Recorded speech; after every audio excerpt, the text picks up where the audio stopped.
from Ruffino's on Highland Road. Lock of the Week Friday, presented by Tex Morrison. Edward Jones Investments rolls here at 10 a.m. Our football schedule. Charles Hanniger, along with former Tiger Richard Dixon. Max Gotro is in with us this morning. Jimmy will be here with us a little bit later on in the show. A lot of LSU talk here today. The NFL season just got underway. Lots of picks. Week number 2 in college football, and I want to say a personal congratulations to a coach here that is undefeated. Richard Dixon coached his first game last night. You guys won. It was terrific halftime adjustments. You in flag football, coaching your son, made adjustments on the defensive side of the ball. Not all coaches can do that. Offensive guys can do it on defense. You got an idea what looks good and what's going to be out there, and then after the first 2 drives, I think they scored twice in 4 plays. Like, that ain't going to work. So we switched it up. I got Plan B. I put one guy just playing rover, and I had the other guy said, just do what I tell you to do, and I'll tell you where the ball's going, and you go get it. And after that, they don't score another touchdown. We hit a few deep bombs, win 34-14. The Central Lions are 1-0. All right, and I think the line that Jimmy said on that, I think you guys covered no, too. We covered so that's good. All right, so congratulations to the Lions on a 1-0 start, and congratulations to LSU on a 1-0 start. By the way, we're here in the beautifully new refurbished bar here at Ruffino's. They're still making some last-minute additions here, as they did this morning with some of the seating in here. It looks fantastic. Like I said, it looks so good that even Barry, the bartender's in a good mood working. No, hey, look, and Florida State won last week. No, he's really happy with this. So come on out and see us. The restaurant opens at 11 o'clock. We've got a crab smorgasbord here today. We've got a lot of crab on the menu, some good stuff here from chefs, so we'll be letting you know about that a little bit later on. But you walked in today. We've been working together long enough now that I knew I had a pretty good idea what you were going to say when you walked in, which was, I went and watched the film again because you're sicko. You're not content to watch it once or twice. You gotta keep watching. So we did a film study on Tuesday nights. By the way, if you want to go check that out, a lot of good stuff in there. Handycast film study on YouTube. It's free. Go watch that. We broke down about a dozen plays and showed you some good stuff. But I knew you were going to go watch it again because that's just how you are. And you saw some more stuff. It's hard to watch a third time when you're not excited about it. But when you get the performance and the defensive play we had, the growth of the offensive line, I want to go see the biggest questions we had was how good is this defense really? Because we got a bunch of new pieces and new parts, but we weren't sure. And then this offensive line, how good was it really? I mean, we won the game, rushed for over 100 yards, and only allowed 1 sack. But I wanted to go back and just look at certain things. And Peter Woods is a freak. And when I went back and watched some of the plays, how dominant he was, and that we were still able to rush and survive there. I mean, Peter Woods might be the best defensive tackle in college football. He just when I went back and watched certain plays that he was doing, because he had a lot of good plays in the game as well, and the way we handled it and the way we were to handle that front, I think the offensive line is even better than I gave him credit for the first 2 times I saw the film. Was he on Thompson's side more or Mubenga's? On Thompson's side. Mostly, yeah. And Thompson, look, Thompson got a few times because Peter is – I didn't realize how good he was until you watch some of the first round pick. And no, he's 100% the first, going to be the first D tackle taken. And just to see how we handled that up front and we passed it off, I think the right side of our line is the strongest. The right interior is strong. I think the left side is close. Paul Mubenga played well, but as a whole, because Peter did play some on the left side too. The way we handled that type of talent, and I don't think we'll see another defense tackle as good as he is very high hopes to know how we're going to go forward. That's encouraging because when a defensive tackle can't be blocked, you got no chance. Yeah. I remember the Quinnen Williams game when he played for Alabama and LSU couldn't block him, and that was it.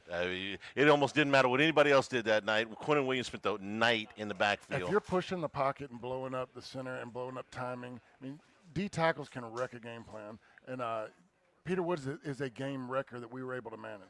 Yeah, he didn't wreck. Okay, let's talk about some of the things that we saw on film the other night. Let me start with one I've been asked about all week, and I know the answer, and I know you know the answer, but let's just get this out of the way. Was LSU not pushing the ball down the field? Two-pronged reasons for that. Number one, to not put any more additional pressure on the offensive line to protect Garrett Nussmeier. They got the ball out of his hands quickly, and Clemson stayed in a too-high look most of the night. So the vertical passing game wasn't there, but that was, I don't want to say it was a good thing. It was a necessity. It was how they part of played the it. game plan. Yeah. I mean, this was, like you said, it's a new offensive line. You had 5 new starters. All year long we talked about replacing 4. We replaced 5, and you had an idea of what you saw in camp. Everybody has an idea how you feel until you play against somebody else. And so I think in this game plan, there was a lot of quick movements. I mean, what do you average, 2.2 seconds? Yeah. Or, right around 2.2, getting rid of the ball. We had a lot of misdirection. We flow one way with a receiver or a back sneaking out the other way, getting rid of it quick. The screen game. I think it was just a well-executed game. And plus, we had one deep ball that was a touchdown. Screw everybody who says it's not. But that was one of the only opportunities. Nussmeier played very smart. When they dropped back in that 2 shove, they tried to fool them a few times, show one, and then drop. They were moving. But, I mean, they wanted to take away that deep game, keep everything in front of them, and Nussmeier executed. This is I'm hoping that LSU will be a pick-your-poison offense all year. They chose not to have LSU go over the top on them. So Aaron Anderson has 100 yards, 99 yards worth of balls and that's underneath. Where he's great. Yeah, LSU runs for over 100 yards. You don't have these safeties crowding the box. It's okay. You want to take away the deep ball, that's fine, but we can do these other things. If you come up, you try to crowd our run game, which Lord knows, we've seen at some points in the past. Then we're going to throw the ball over your head. Another example of pick your poison was Trey Green's touchdown. That's on the film study. The design on this is fantastic. It's 4 wide receivers in a diamond formation to one side. It's Trey Green to the other side. You pointed this out. You can pick what you want. You can double team Trey Green.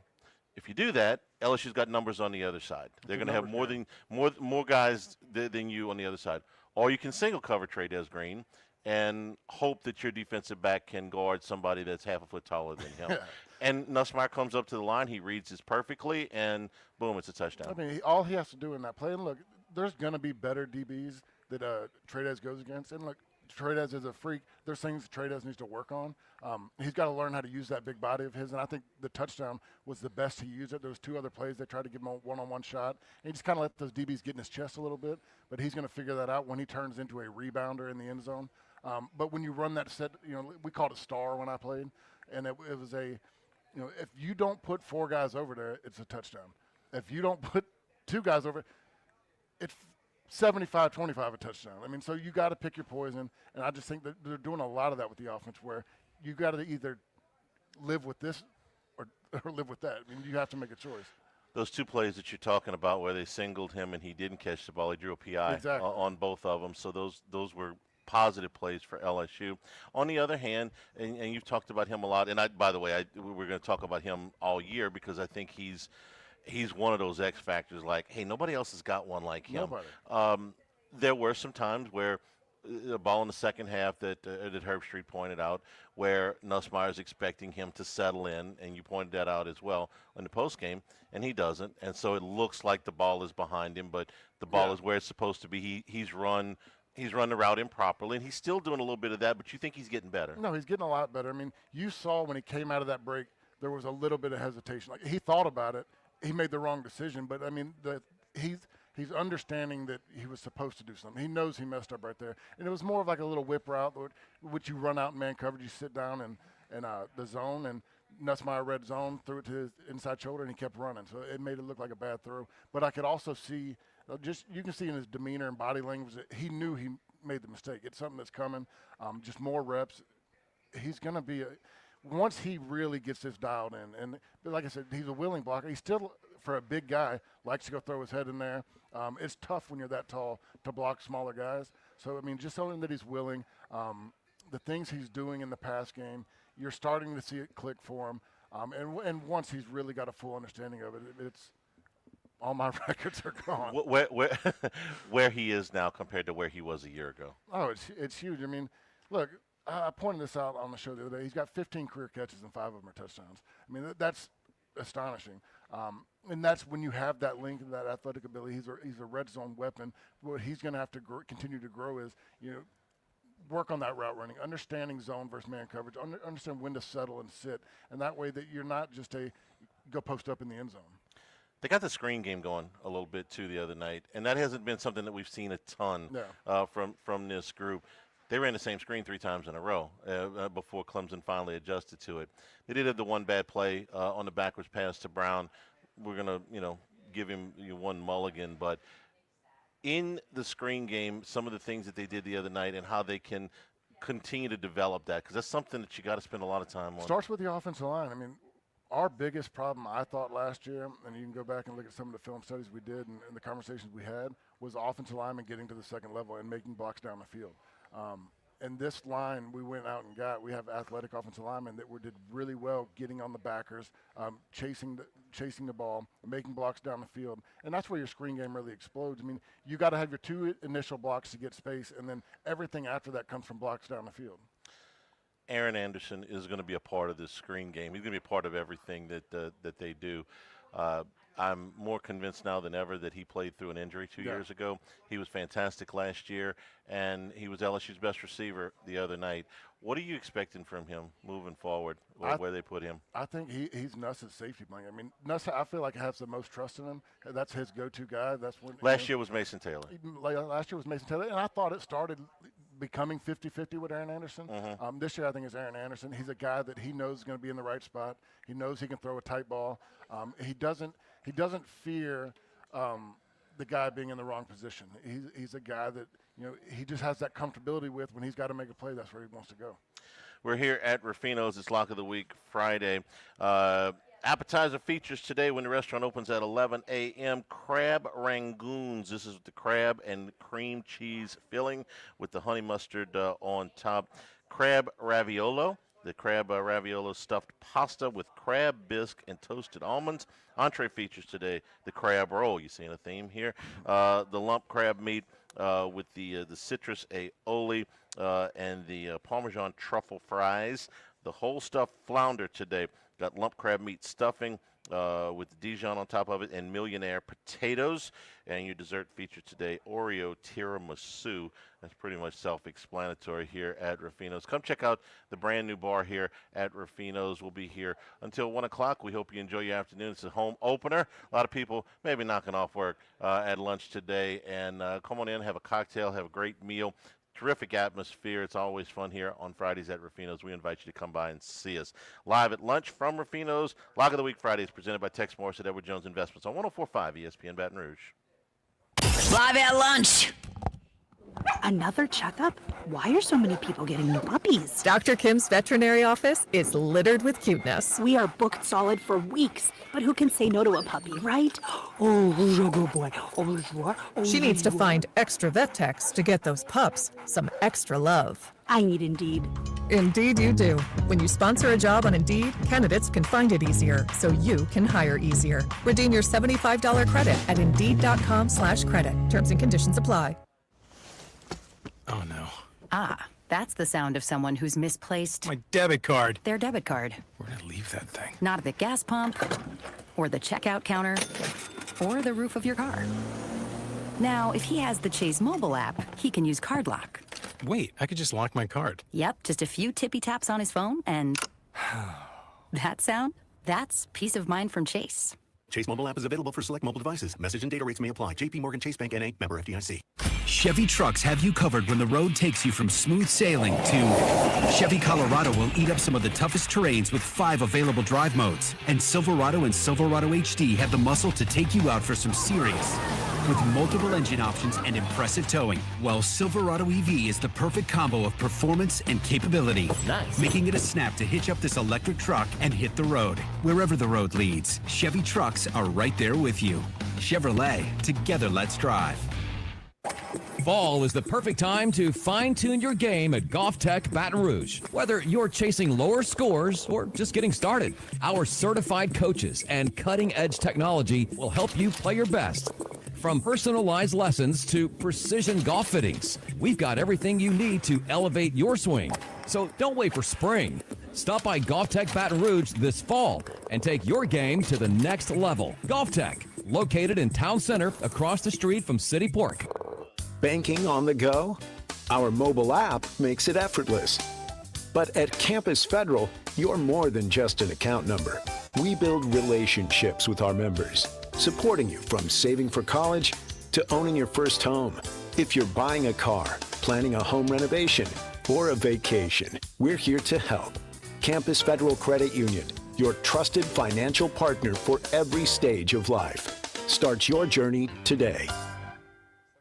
During back-to-school season, it's hard to stay hydrated. That's why Decision Critical Concierge Nursing Agency is offering in-home IV and phlebotomy services to help you maintain your optimal health. The private duty nurses at Decision Critical also provide personalized packages for chronic and elderly care, as well as post-operative care. It's not just health care, it's health care for your lifestyle. Visit DecisionCriticalBR.com to schedule a discovery call today. DecisionCriticalBR.com. Every winner knows a great play starts with a solid game plan and the right team by your side. At Sunshine, we're here to keep your operation running strong. From tractors to harvesters, we've got the John Deere equipment you need to tackle every job with confidence. Because when the work's done right, there's more time for the things that matter, like cheering on your favorite team. Make Sunshine Quality Solutions part of your playbook this season and learn more about what it means to be powered by Sunshine at sunequip.com. At Bayou Automotive, we believe in a sales process that puts you first. We want you to experience an easy purchase with clear pricing and great service. Let Bayou Ford and Bayou Chrysler Dodge Jeep Ram be your trusted partners in finding your perfect vehicle. With 5 new brands and a huge selection of certified and pre-owned vehicles to shop on one lot, we're sure to have the right ride for you. Shop BayouFord.com and BayouCDJR.com or come see us just off I-10 in LaPlace. The crew at Bayou Automotive is going to do right by you.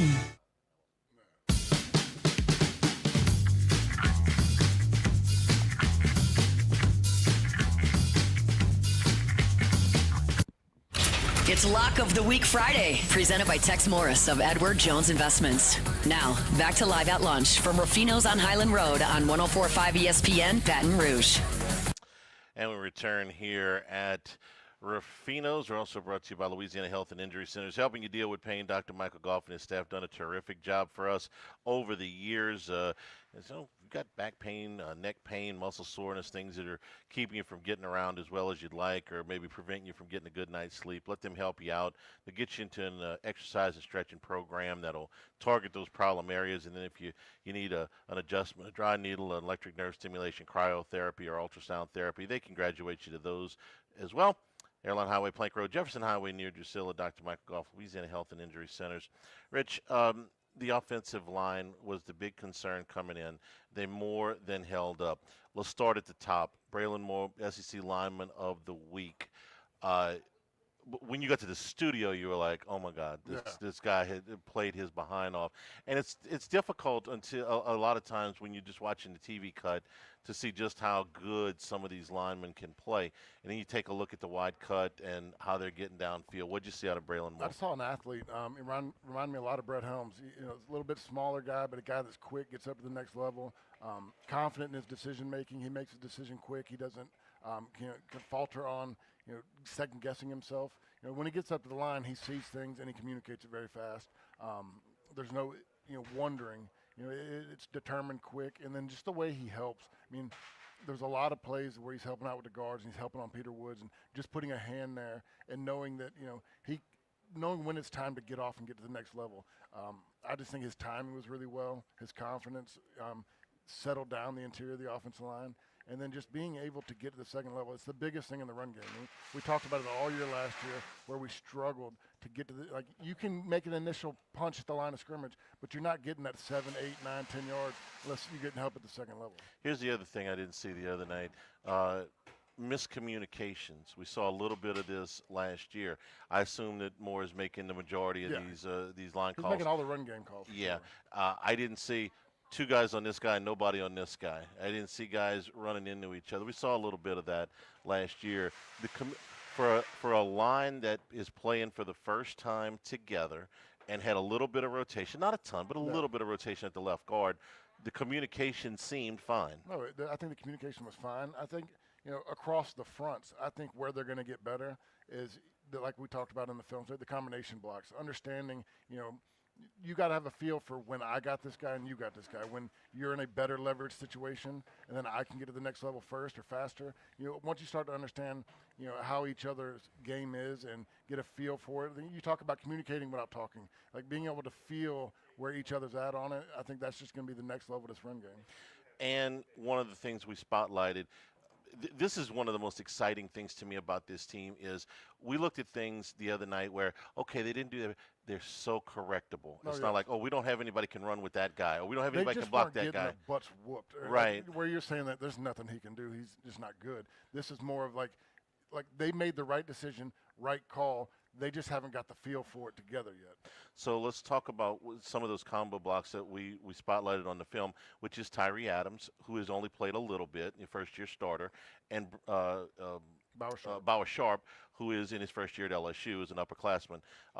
There were times on that perimeter where they got the double team, but they didn't get up to the next level.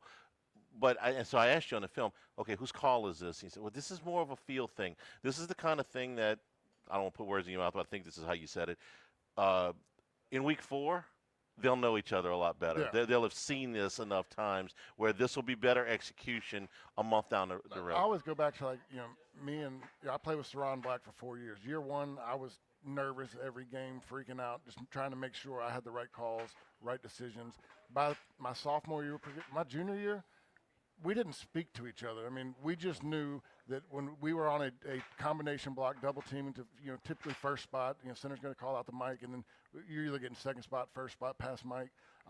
We knew what our responsibility was, and we just had a feel for it. If the linebacker was slagging, I knew that I could take over the defensive end, and the tackle could work up. If the linebacker was flowing fast, he knew that I had that feeling to where I could give a shove with my inside arm, push him over to Saron, and I could get to the next level. And it's just, we saw a couple times where they both left the initial block to get to the second level, and that's where you start having issues. It's just you got to have a feel for when I'm in the better position and when my tackle's in the better position.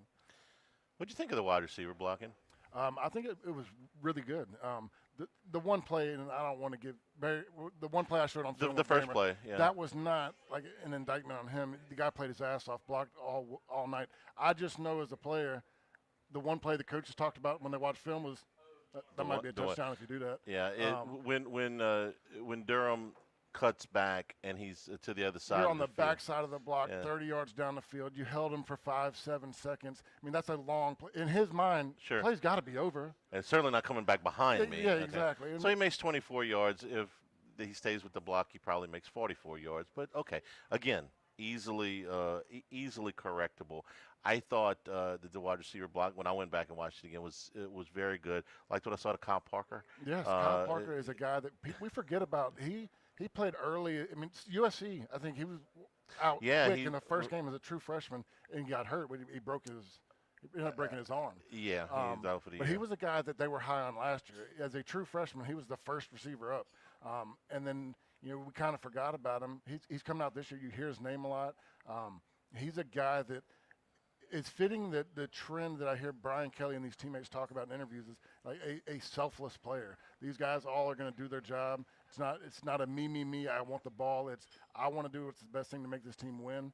And when you have receivers flying around making blocks like that, it is everything you want in a team aspect. When Florida pops this film in for preparation for next week, what are they going to see that they think they can attack? They're going to think, just being Florida, that we can be aggressive up front. They're going to think that just because they got away with it there, that we can do things differently. You're going to have a quarterback that, he thinks he's probably better than Cade Klubnik, more athletically, thinks that he can do things. I'm talking about Florida's defense, so against LSU's offense. The secondary is just aggravated. Like they're going to be like, God dang it, these guys are going to be annoying. They're going to stay on us all night. They're going to play to the whistle. I think that it's going to be. You'll probably see more one high because they're going to try to quit. We did great the screen game and the run game and the quick pass game, and they're going to think that their guys they've recruited to play DBs can play man-to-man coverage. But, I mean, that's going to be something that they're going to have to pick their poison as well. I'm wondering how much they think they can blitz because you're really taking a chance if you do bring extreme pressure because of how fast he gets the ball out. then again, if you just let him sit back there, you're in a twist. So I'm just curious as the blitz percentage moving forward with comparable teams. They're going to blitz until you hurt them. And we didn't show anything to hurt them this week. We didn't have to. We didn't beat anybody over the top and launch it. And so, that's going to be part of the game plan. Let's go see what we can do. We haven't seen them hurt anybody yet. But until you hurt somebody, they're going to apply the pressure. We're here at Ruffino's on Highland Road. Come on by and see us. Restaurant opens here in about 35 minutes. We're also brought to you by Coastal Capital Advisors, your full-service financial planners. When it comes to retirement, you need an advisor that will help tailor a plan to your family's needs. So no matter what age you are, no matter what your income level, let them work with you, your business partners, your legal team, tax professionals to make sure all of your goals are achieved. They'll work for you. They've worked for me for years. They've done a great job. Contact Philip Fontenot and his staff, 337-981-1376. Or online, it's coastalcapitaladv.com. Schedule an appointment, get to know them, build that lifetime relationship.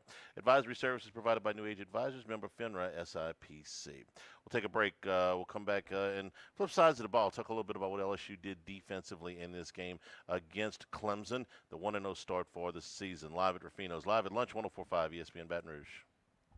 Live at lunch. Did you hear that? That's a propane burner firing up another delicious outdoor seafood boil. I'm Miss Louisiana Gabrielle McLeod with some safety messages when cooking seafood outdoors. First, make sure your propane burner is at least 10 feet from anything flammable.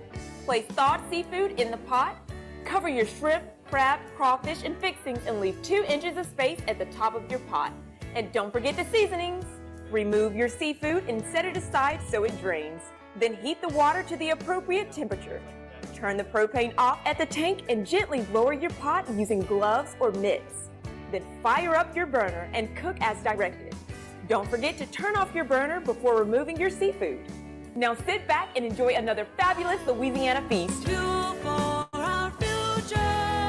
I'm Gabrielle McLeod, Miss Louisiana. For more delicious safety tips, go to LouisianaPropane.com. LSU football is here, and the Cook Hotel and Conference Center is now accepting reservations for home game weekends. Louisiana Tech, September 5th through 7th. South Carolina, October 10th through 12th. Arkansas, November 14th through 16th. And Western Kentucky, November 21st through 23rd. Located just steps from Tiger Stadium, the Cook Hotel at LSU offers comfort, service, and convenience from an LSU tradition. Parking, complimentary breakfast, and on-site restaurant and bar. Rooms go fast, so book direct for discounts and bonuses at thecookhotel.com. 2 nights stay required. Hey Tiger fans, this is head coach Brian Kelly. When running a football program or any organization, core values are so important to the success of the operation. Integrity, honesty, and family is what they're all about at Hollingsworth Richards Ford, and I've experienced that firsthand. I've gotten to know them through their support of our football program. So it's simple. All of you truck buyers across the state, and I know there are a lot of you, when it's time for that brand new vehicle,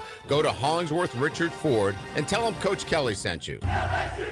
$5,000. That's the average amount of money people in the U.S. are now spending on gas in a year. $5,000. That's crazy. If you drive, you have to download Upside, the free app that gives you cash back every time you get gas. That's right. You can earn real cash back with Upside just by buying the gas you're already buying. You can literally start earning cash back today. I use Upside every time I fill up, and I've already made around $300. You're putting gas in your car anyway. Why not get real cash back? If you like free money, download Upside. I'm saving the cash I earn from using Upside to help pay for a vacation later this year. Download the free Upside app now to earn cash back every time you buy gas. Use promo code RADIO to get an extra 25 cents per gallon on your first tank. You can cash out anytime right to your bank, PayPal, or a gift card for Amazon and other brands. Just download the free Upside app and use promo code RADIO for a 25 cents per gallon bonus on your first tank. That's code RADIO for a 25 cents per gallon bonus.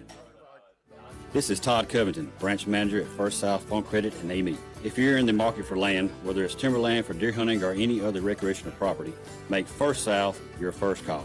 First South has specialized in financing land for over 100 years, and we can put together a customized loan package with long-term financing for up to 30 years. So if you're thinking about buying or refinancing recreational property, call me, Todd Covington, 985-748-8655, or find us online at firstsouthland.com. I'm attorney Gordon McKernan. I want to let you know that we have a local office in Baton Rouge that is able to handle your case with care and attention. After being in an accident, the last thing you want to do is travel. Our local hometown attorneys are here to ensure you receive the highest quality legal service and help get you the compensation you deserve. Reach out to our team of local attorneys to handle your case. Call us at 225-888-8888. Get going and get it done. Get going. Results may vary according to the facts of each case. Baton Rouge, LA 22 13 644.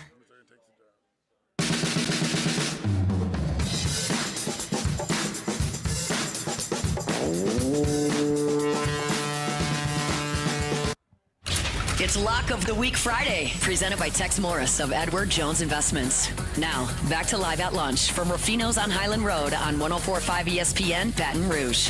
We're also brought to you by the Morris Insurance Group. If you're an outdoorsman, you're having a tough time getting the insurance on your property, your hunting camp, your fishing camps, your boats, your RVs, those things that are difficult to insure for owners and renters, let the Morris Insurance Group help you out all the way to the duck camp. They offer policies on coastal properties, including flood insurance. If you've got RVs, if you've got trailers, any of those big boy toys that are difficult to insure, let the Morris Insurance Group help you out. You can get a quote today at morris-ig.com, morris-ig.com, or call 201-0007, 201-0007. Ask for my man Buzzy Hydell. He'll help you out with the Morris Insurance Group. You ever get spit on purpose? Oh, I think Dak handled it better than I would have. I think I'd have gotten ejected right along with him. That's tough. Or one of the linemen, and I don't know, maybe the lineman didn't see it. Yeah, I think it was.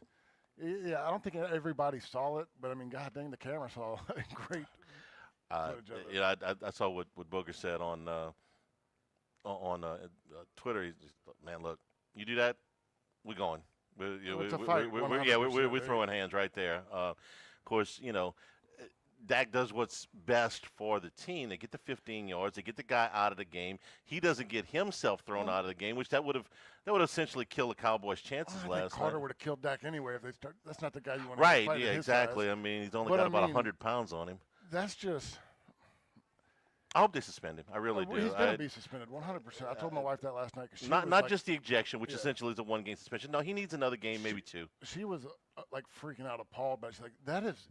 I can't even look at him. Like, I would hate that team. I'm like, yeah, that's.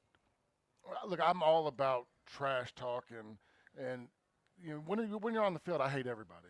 Nobody's friends. That's competition. That's going fine. to another level of that's saying F you and I could I'll right. let you die. I mean, Yeah. that's something that you can't do. It's one of those things where everybody's had an opinion on it. It's not one of those things that you're on the fence about. And look, Jalen Carter was a talent at Georgia. Nobody ever disputed that. Yeah. Why did he drop to where he dropped in the draft, 9 spots? Because he had character issues. He had off the field problems. It's like, are we going to be able to keep this guy in line so where he doesn't get suspended? Well, they did a good job early. Last year he looks like a steal. As long as he's playing, I mean, there's no problem there. He has some decision-making problems for sure. Yeah, and so that was he might have honestly.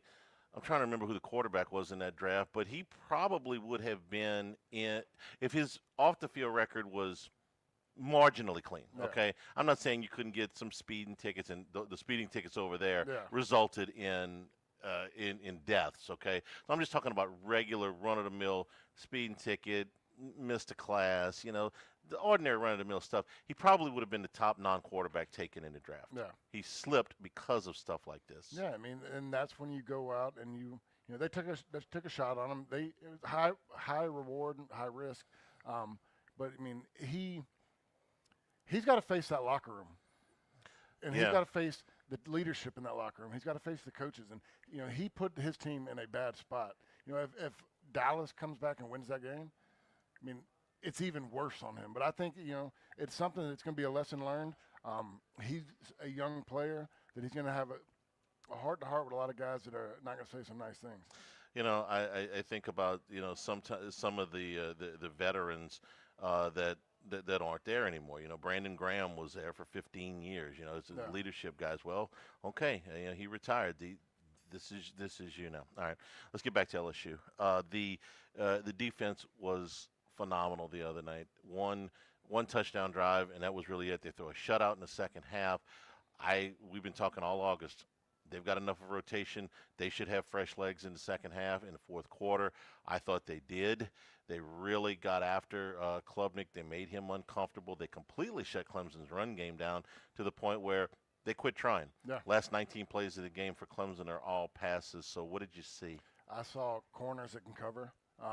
You have the best corner play that we've seen in a few years, probably since when Stingley was around. Mansour Delane was awesome. I think P.J. Woodland played really well. I didn't realize how much DJ Pickett played until later, and I'm listening to the radio and hear the 25 snaps and never even. I think I might have saw him twice or thought about him twice in the game. Yeah, they threw his way one time and it was incomplete, and that's it. If you don't see a cornerback, that's a pretty dang good thing. I mean, only got targeted. I think he got targeted once. Yeah. So that the depth right there. Then let's talk about Goodwin. I mean, he's another. There's a different speed on this defensive line we haven't seen in a long time. We're playing with aggressive guys, bigger guys, but with speed guys. I mean, Patrick Payton was phenomenal. I think that after watching the D-line play, he was the most impressive to me. And I don't think you're going to hear a lot of people say that, but it was just the way he was aggressive, the way he bends, the way he takes inside shoulders. Go back to when you talk about a wide receiver blocking and how good that is and how selfless that is. I mean, wide receivers are known for being prima donnas, but you don't get big plays down the field unless they're blocking. Well, we don't get sacks and pressures from Harold Perkins and Whit Weeks if Patrick Payton and the D linemen aren't taking the inside gaps, pulling down the tackle, knowing that they're giving their body up, that they're not going to make the play, they're not going to get the stat, but doing that to where your linebackers can flow and make big plays. Who'd you watch the game with? By myself. Me too. I can't. That's my preferred way to watch road games is by myself and just let me focus, and I don't answer my phone either unless my wife walks in the living room about midway through the second quarter. You won't answer your phone. Your mother wants to talk to you. What do you want? Who's 88? Okay. Mom, it's a transfer defense. Why you didn't talk about him during Mom, we did, okay. But I don't remember him last year. He wasn't here last year, Mom. Well, they can't block him. I know, Mom. I'm going to call you after the game, okay? Love you. He was impressive to any casual fan is kind of my point. He gets up the field. He's quick. He's got another gear. When I talk about Peyton, it's just the way the amount of big plays we had that his name's not gonna get mentioned is because of what he did. Jack Pyburn did the same thing. On the P.J. Woodland sack is taking the defensive tackle or the left tackle and running him up the field and giving yourself out to where I'm not going to be a part of this play, but I'm giving up a gap to where this guy can make the sack. I just think that it's for the first time you heard Brian Kelly and us talk about all last year is play 1/11th of the team. Everybody do their 1/11th and good things happen. Don't try to do too much. It's the first time that I felt like that message is received and reacted upon. I'm not oblivious to the fact that there's a lot more talent and a lot more depth on this defensive front than there was a year ago, and certainly more than there was 2 years ago. But I can't help but think that the job that Kevin Peoples has done, and now the job that Kyle Williams is doing, remember, they rotated through about 5 defensive line coaches in 6 years, or maybe it was 6 in 5 years. I honestly lost track. And now it looks like, I realize Williams has only been here since March. Peoples has now been here for a couple of years. Peoples in particular seems like an elite coach with what the improvement that we've seen in multiple years now. Okay, think back to last year and what he did with those edges. And I think that everything I hear about Kyle Williams, but you could maybe expand on this a little bit more, has been a real positive. They respond to him. So I think that for the first time in a long time, LSU's got 2 defensive line coaches that provide some stability, and they're really, really good. They're really good. They garner respect from the players because, especially when I'm thinking Kyle Williams, you're going to listen to that guy. He's a leader of men. He's a guy that's been around, respected. YouTube Kyle Williams, Buffalo Bills, and you'll hear and see, what he means to a team. But like when Kevin Peoples, he's great with these guys and their bend and their rush. We haven't seen a pass rush like that until Peoples got here. But the biggest thing for me is they're just doing what they're supposed to do. They're not trying to get outside and make a big play and get the big, I did this. I mean, when you see your DNs, you go get guys that they want sacks. They're all paid off sacks. But these guys are crashing themselves to give it up for Perkins, give it up for Weeks, and guys just doing what's part of the scheme, doing exactly what they're asked to do, being where they're supposed to be. I mean, it's just being a pro. This is a more pro-style defensive line than we've seen in a few years. The safety play a year ago was subpar. The other night, I thought it was upper level. And I want to give some credit to Jordan Gilbert. We did this in the post game because he had a rough year last year. I thought he acquitted himself really well in the first half. And A.J. Halsey was exactly what we thought he would be. You notice him. So the overall play at safety seems upgraded, and not only in the pass game, in the coverage, but in the run game too. Yeah, we had the run support. Those guys were flying down. And I don't know how hurt Gilbert was last year. You definitely can see the difference because there's a lot of times I felt like he was throwing his arms out there. He didn't want to make full on contact, but he was flying around. Halsey is he's thick. I don't think I realized how thick he was and how quick. What's the first thing I tell you when I got to practice field that first day? He's big. I hadn't his seen lower body is thick. I didn't realize how thick he was, and just the way that he gets in the right spots and makes plays and gets in front of people. I think Cooley is probably he played well, but out of the three, probably struggled a little bit the most. But when you have the rush and you have the defensive line doing what they're doing, you're making that quarterback's progression speed up. You get away with a few things that in years past would have been really detrimental. And again, on another watch, Spears got a little bit of time. Toviano got a little bit of time. They actually had a little bit of a rotation back there. Again, you're building depth. I ran the number so many times in August that people got tired of hearing it.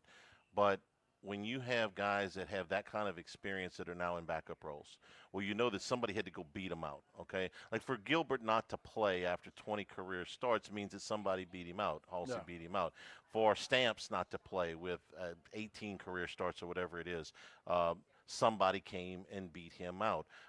For those guys on the defensive line like Jacoby and Guillory, who's a sixth-year guy, for him not to start or not to be in the first rotation, somebody had to beat him out. Well, those guys have been good enough to be starters in the past. The depth blows me away. We talk about it, I tell you all the time, I don't know how much we talk about it on air. Competition is the most important thing on a team. I mean, you can go get five-star guys, but if you got a two, and I'm not talking about stars, but you got a five-star guy and a two-star guy behind him, he doesn't have to work that hard. He doesn't have to get better every day. He gets and it's the type of person. But it is easy to not give 120% when the guy behind you can't do what you can do. When you go get guys like we got in the portal and you got experienced guys, these guys are grinding every single day because they're so close that they have to give max effort, and it just makes the whole team better. All right, I saved the clincher for last, which is the linebackers, because I want to talk about Perkins. We led off the show today talking about Trey'Dez Green. Nobody else has got one like him, or if they do, I hadn't seen him. I don't think anybody's got somebody like Harold Perkins, who has been hiding for 2 years. Closest thing to Harold Perkins is Weeks, and we got both of them. Yeah. So I was so giddy about how well he played the other night that I forgot to be mad that they had him out of position the last 2 years. That's going to be a distant memory there. Yeah. We'll talk. I think that 20 years from now we'll be talking about Harold Perkins like, man, the first year was great and the last year was great. In the middle 2 years, they stuck him in the middle and just completely wasted him. All right, forget about that now. I thought, as honest as I can be, watching live, that the last play of the game, the Klubnik's last pass before the kneel down, I thought Perkins was spying him. I said, for him to close the way he did, they must have put this. It was a 4th and 4, and the last thing you want, it's still a minute to go in the game, so the last thing you want for LSU, other than a touchdown, of course, is for Klubnik to scramble for 5 yards, get down to the 5-yard line, and have him playing first down and goal. And I was like, well, okay, they put Perkins on in the spine to make sure that didn't happen. That's fine. Then we watched the film, and I saw what really happened, and I was like, oh, my God. You tell them what happened. I mean, it was a great design. I mean, Klubnik was completely fooled into rolling out. The way that, it was a design blitz where the defensive ends crash. We talk about doing their part of the job. They pull in the tackles. Not only did we have loopers involved, we had looped with defensive tackles before, one linebacker, but we looped from opposite sides. You had, Perkins playing on the right side. Say that again. You looped from opposite sides. Mm-hmm. Perkins is over there on the right side in between the guard and tackle. Widweeks is on the left side. They not only did they loop, they fake blitz interior to sell all. It's an all-out interior sell on the blitz game on the inside. Klubnik thinks they just gave it to me. It's easy. I'm going to roll out, have a two-way street, dump it off, and run and get the first down. And then you have Perkins loop around from the opposite side, full speed, and he just shows up in his face, and it's a panic move. Cade Klubnik is an athletic quarterback. He ran for almost 500 yards last year. He put the game away for them at Pittsburgh with a 50-something yard run at the end. This is not a statue back there that Perkins caught. Yeah. Okay. This is a guy that comes from the other damn hash. Okay. And that was the other part of the play that was amazing. Clemson's playing this play off the left hash. So Weeks is looping the other way, which is short side of the field. They trust Perkins with the wide side of the field. Not many guys to close like that, man. They had to watch that film when they got back in the building on Sunday and go, how in the hell did that guy get from where he was to make that play to seal a game? That's Blake Baker knowing his personality and knowing what he can get away with. Because if you go back and watch that film, if Klubnik reads it, I think it's probably a touchdown if he stays in the pocket, because you have the guy bending over the middle. He took away half the field when he runs that design. He baited him into rolling out. And typically you say, don't do that. That's the worst thing that could happen. But when you bait him into doing it, and you got a guy like Perkins, you shut down half of the field. I mean, it was just a great design, perfectly executed. And to hang in the pocket at that point, it's 4th and 4, the game's on the line.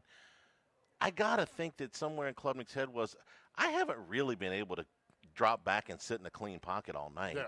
I mean, most of the time, maybe a few, but most of the time, he had people in his face. The interception, Peyton is in his face. Mm-hmm. I mean, Delane makes the play on the ball, but he's behind the receiver. It's not like he broke on the ball. He's just sitting kind of back there playing behind the receiver like he's supposed to, and Klubnik feels the pressure, and the throw is errant, right? He thought that LSU made their first mistake, and they didn't. They fooled him. Oh, no. That was pretty good. We're brought to you by Total Maintenance. AC and heating, generators, electricity, plumbing. Total Maintenance, your one-stop sales and service shop for all of these needs. One of South Louisiana's oldest and largest AC and heating company. Since 1980, the slogan has been service today, every day, so nobody ever has to go to sleep hot. By the way, the temperature is rising here for this weekend. A little bit sticky.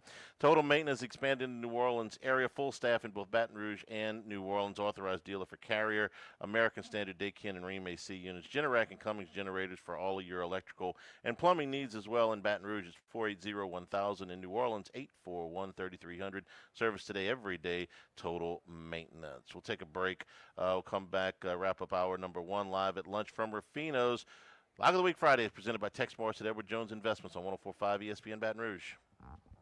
Live at lunch. Friday Night Lights, full speed plays, and sometimes injuries.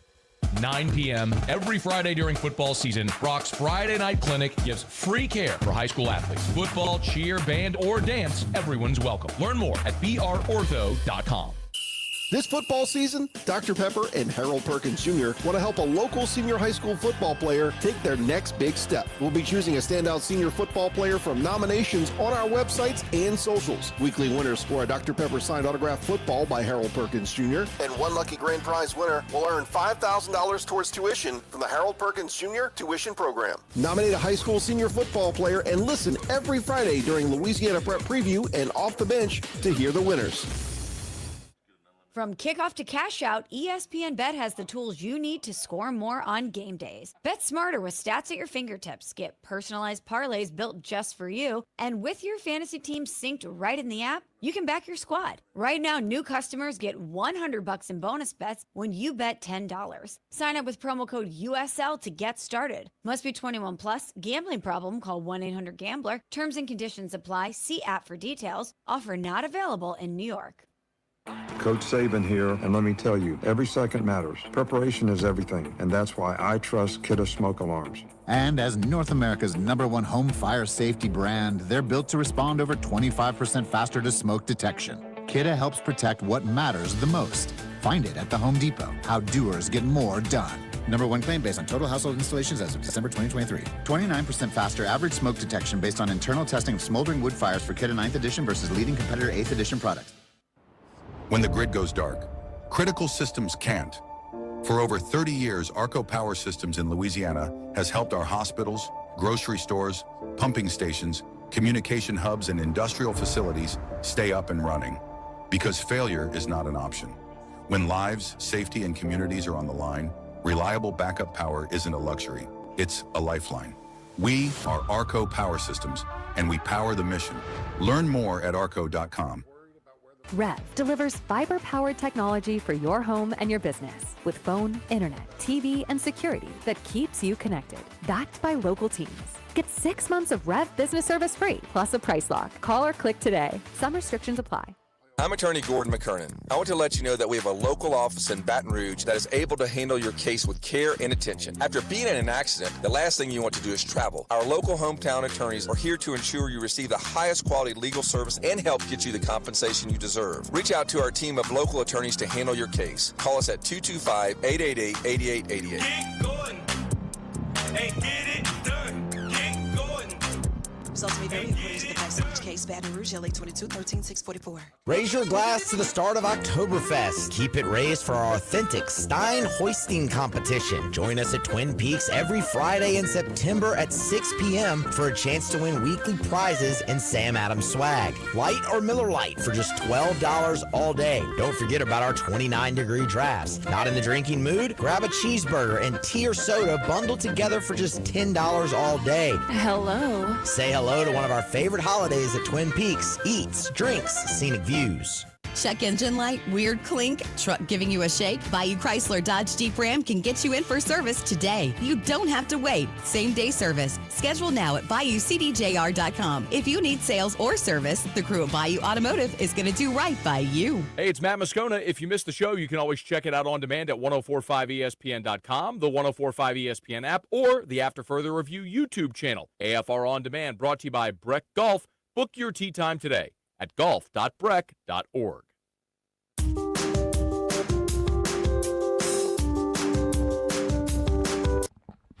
It's Lock of the Week Friday, presented by Tex Morris of Edward Jones Investments. Now, back to Live at Lunch from Ruffino's on Highland Road on 1045 ESPN, Baton Rouge. All right, Rich, got a couple minutes left. Louisiana Tech comes in this weekend. They beat Southeastern, who will be here in 2 weeks, 24-0. Score a little bit deceiving. Southeastern had more first downs. They had more yards. They had more time of possession. They had fewer penalties, fewer penalty yards. But what they do? They turned the ball over 5 times. 2 fumbles, 2 interceptions, 1 fumble, 2 they gave it up on downs. And guess what all 5 of those drives had in common? They all ended in Louisiana Tech territory. So Southeastern moved the ball on these guys. They just turned the ball over. I think LSU breezes in this game, but I recognize it's a little bit of a letdown. You've been talking about Clemson for 6 months. You've been talking about La Tech for 6 days. I would be surprised if it's a little bit sloppy early, but I don't expect them to be flat, not for the home opener. But if they're a little sloppy early, okay. Yeah, it's hard. It's expected. Usually, I don't know if I see it with the type of guys that we have on this team right now. I think that they've really taken heart this 1-0. The nameless, faceless opponents. It's all about us.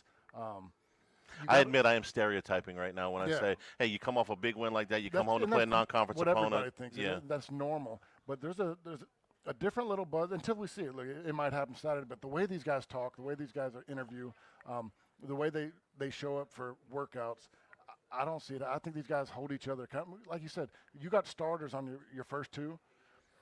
These guys all want to be that guy. I think there's a lot of accountability being held. There's going to be a lot of people. LSU's a 38-point favorite in this game. I would expect that there would be ample opportunity for a lot of people to play tomorrow night. Now, again, last year, Nichols game, sloppy. This is a different group. Yeah. This is a different group. All right, you'll be with us on pregame tomorrow. We start at Rouse's at 1:30, and you'll be with us for the entire postgame show, 90 minutes after LSU and Louisiana Tech. So we look forward to seeing you then.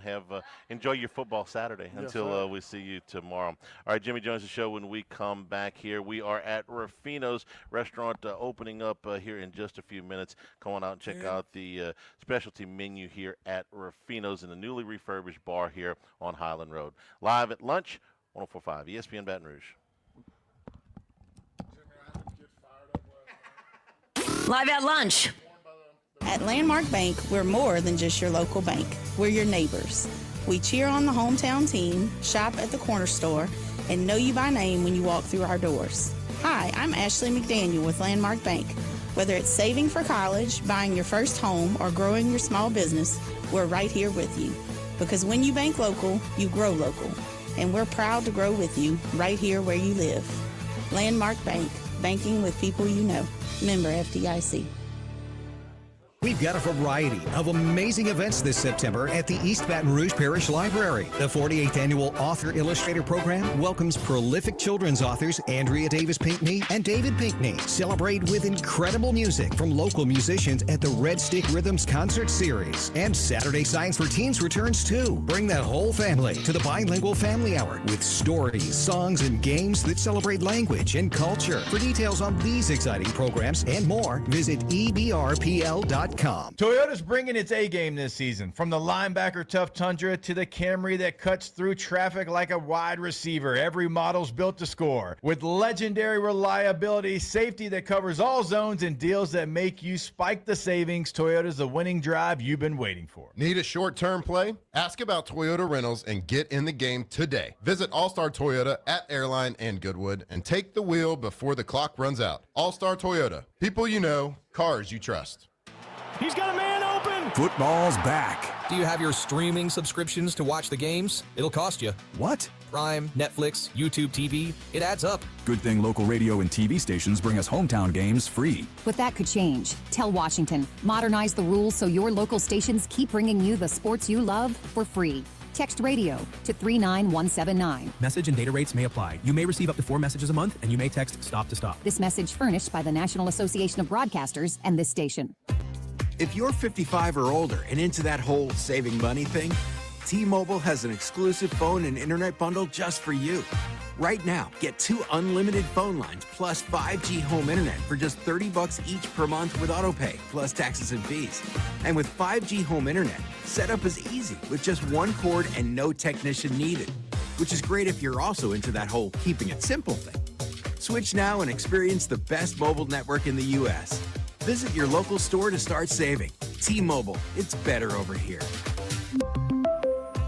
Based on analysis by Ookla of speed test intelligence data Q4 2024 to Q1 2025, Ookla trademarks used under license. Unlimited on our network. Customers on voice plan may notice speeds lower than other customers and further reduction if using more than 50 gigs a month due to data prioritization. Video streams and SD on this plan. Home internet pricing after $20 in monthly bill credit plus $5 per line without autopay. Debit or bank account required. See 5G device coverage and access details at T-Mobile.com. Serving part-time in the Army National Guard has led to a lot of firsts for me. It paid for me to be the first person in my family to go to school. That education got me to the first day at my dream job, which I can still hold while I serve part-time. That job and the home loan benefits I got from the Army National Guard helped me buy my first house. I also know that I will be one of the first to respond if my community ever needs me. Sponsored by the Louisiana Army National Guard. Aired by the Louisiana Association of Broadcasters and this station. Hot Louisiana Day, make it a pool day. Since 1965, Russell Pools has turned backyards into staycation spots with custom designs, quality craftsmanship, and experts who put your needs first. Your dream outdoor space starts now. Visit russellpools.com. That's russellpools.com.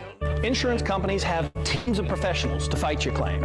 If you want to know what your case is really worth, I'm Spencer Callahan. I'd like to help. Spencer Callahan is the one to see. Call 387-2323. LA filing number 16-7970. WNXX Jackson, KNXX Donaldsonville, and WDGL HD2 Baton Rouge. This hour brought to you by Spencer Callahan Injury Lawyers. LA 21-12681. Offices in Baton Rouge.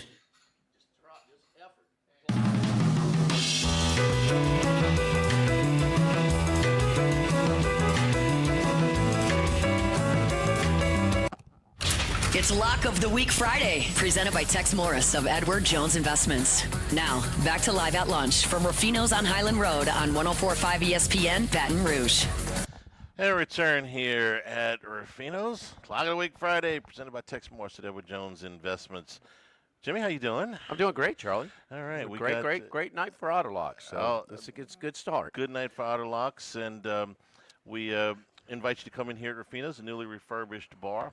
We are here every Friday, of course. Newly remodeled. Yeah, it looks fantastic here. We got some new seating that has been added today.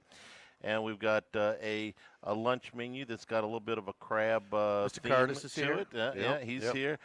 Crab rangoons with the crab and cream cheese filling, the crab raviolo, which has got the crab bisque and the crab. That was Mr. Curtis's pasta. nickname in high school, the Big Rangoon. Yeah, the Big Yes. Rangoon.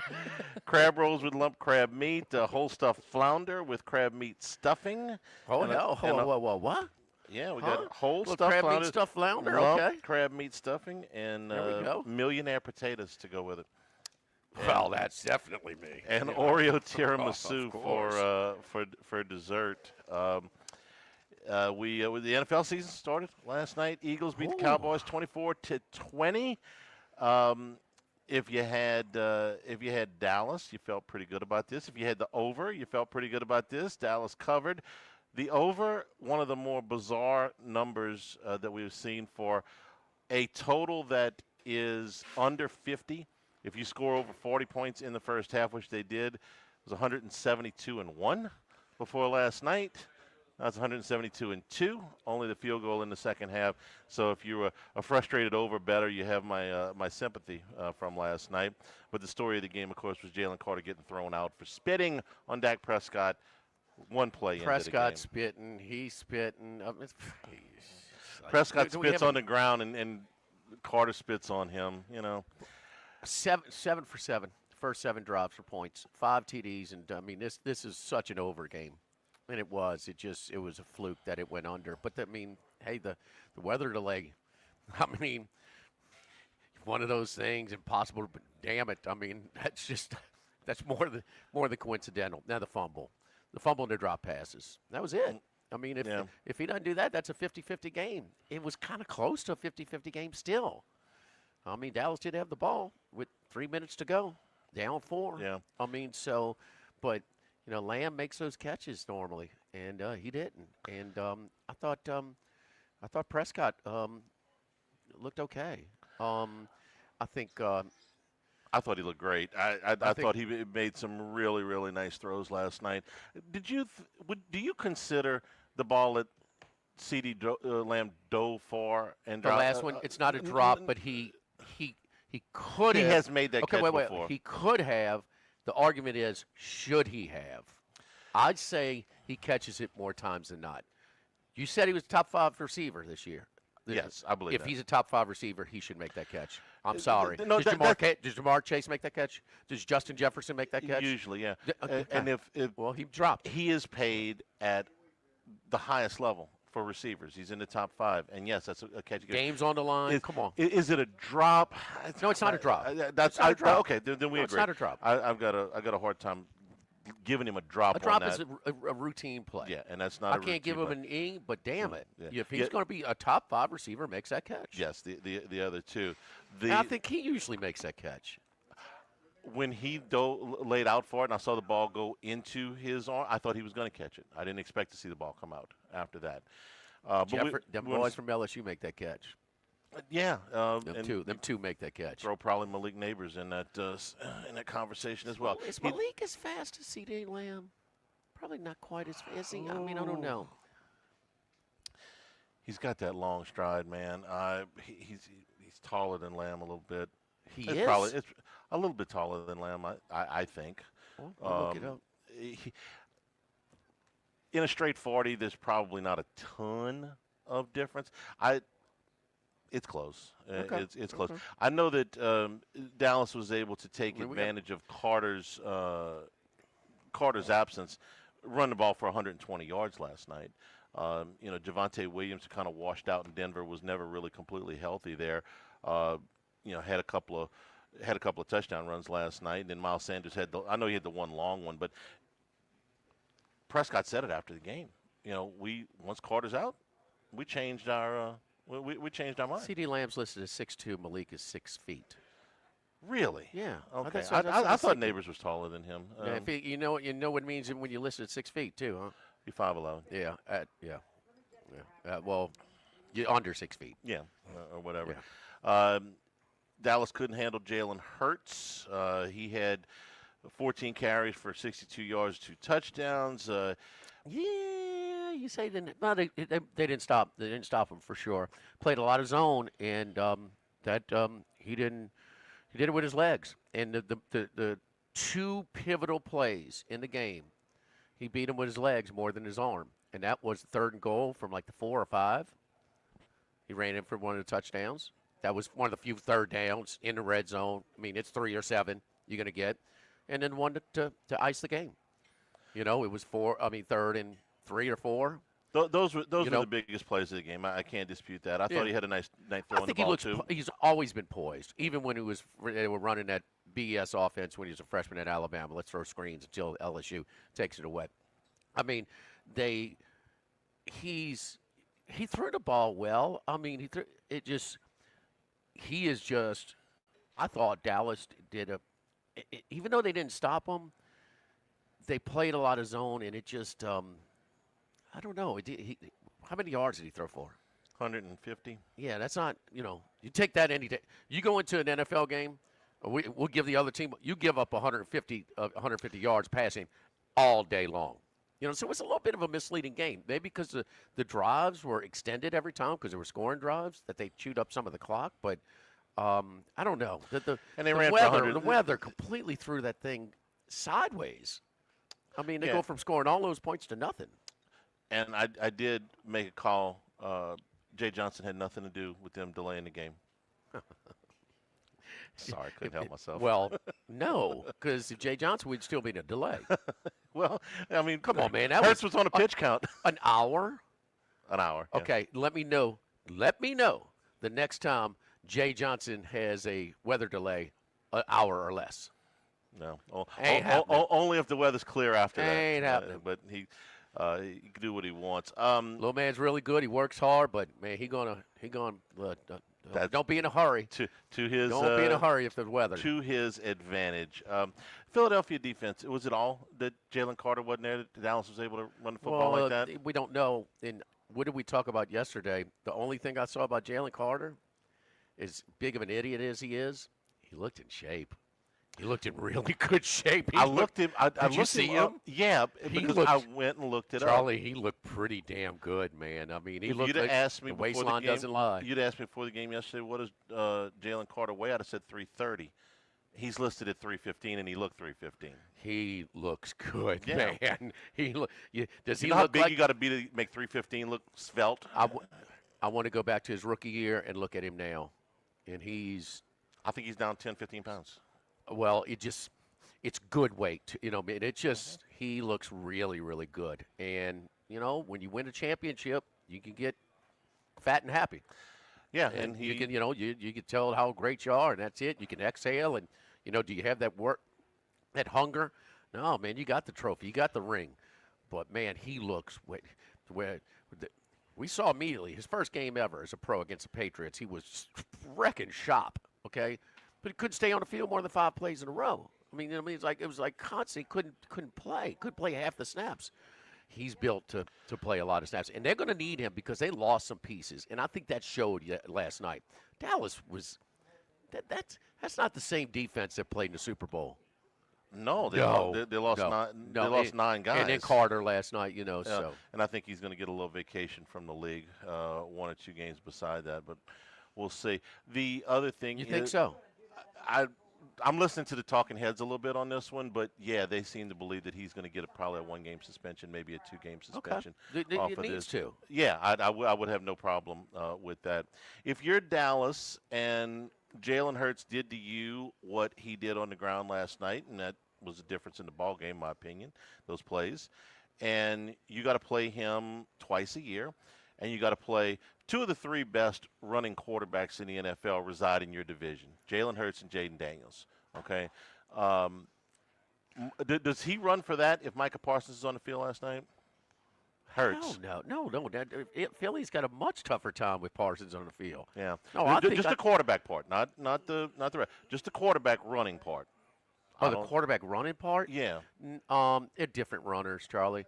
I mean, they're just different runners. I mean, because I got to play 4 games against these guys that can really hurt me with their feet. There's a quarter of my schedule, and it's in my division. That's what I'd be thinking if I'm a Dallas fan this morning. It's like, well, don't you want to try and extend your career and try and run less, and try and make more plays with your arm? If you're an NFL quarterback, you should. This deep in, Jalen Hurts got way more starts than Jaden Daniels, and he should be running a little bit less than he does. He does. He had to. It was winning plays, and that's what I want. So certainly the 2 plays that I pointed out. I mean, I got the Eagles in a teaser. You run, man, run. But Daniels is way faster, but not as powerful. So it's just different runners. I mean, at this stage, I fear a big play. I fear Daniels more on 3rd and 3. I fear Hurts more. Yeah, and either way, Parsons is going to be a big part of your defense, and now he's not there. Again, in my division, I remember when Charlie Casserly was with the Texans and he drafted Mario Williams instead of Reggie Bush, and they said, why? And he says, because I got to play Peyton Manning twice a year, and I need somebody who can rush the passer.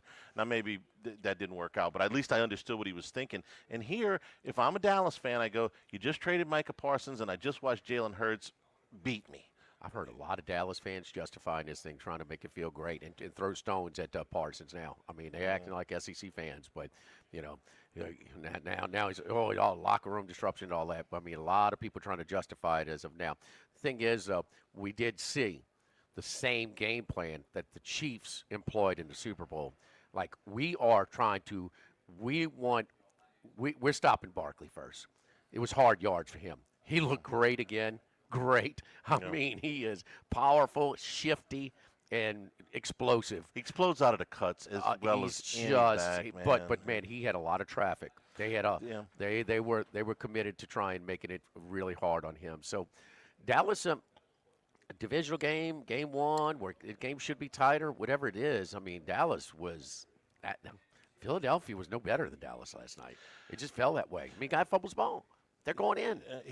Lamb drops a couple. By the way, for the tape, so Lamb listed as 2 inches taller, but Malik Neighbors at the combine ran a 4.35. Lamb ran a 4.5. Okay. So Malik's getting to that ball a little quicker. That's what I was saying. And Philadelphia does all this last night. A.J. Brown, not really in the game. Devontae Smith, not a factor in the game.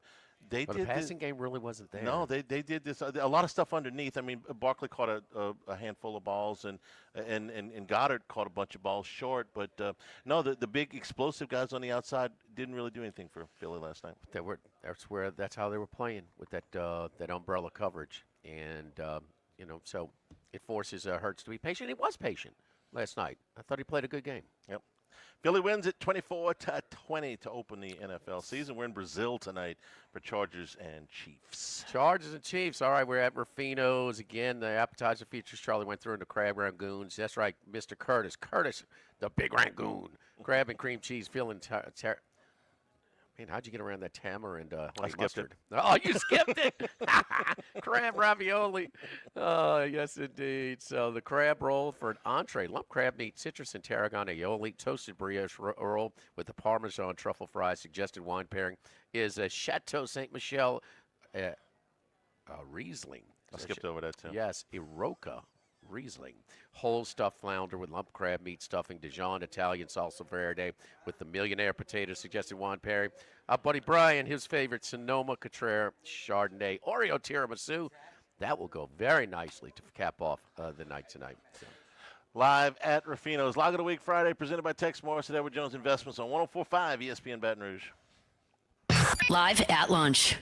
By now, you know that we do our show every other Tuesday at the Crown Town Room at Doe's Eat Place. The Crown Town Room is ideal for larger groups, or if you just want to watch the game on one of our 3 large TVs. The tamales are the most popular appetizer, but don't forget the seared tuna with the sriracha glaze. For the perfect blend of sweet and spicy, you can't go wrong also with the flash fried oysters or the shrimp. The porterhouse is the perfect steak to share. Strip on one side, filet on the other, prepared at different temps if you like, bone in to maximize flavor. Doe's Eat Place on Government Street, just off Acadian in the heart of Mid-City. By now, you know that we do our show every other Tuesday at the Crown Town Room at Doe's Eat Place. The Crown Town Room is ideal for larger groups, or if you just want to watch the game on one of our 3 large TVs. The tamales are the most popular appetizer, but don't forget the seared tuna with the sriracha glaze. For the perfect blend of sweet and spicy, you can't go wrong also with the flash fried oysters or the shrimp. The porterhouse is the perfect steak to share. Strip on one side, filet on the other, prepared at different temps if you like, bone in to maximize flavor. Doe's Eat Place on Government Street, just off Acadian in the heart of Mid-City.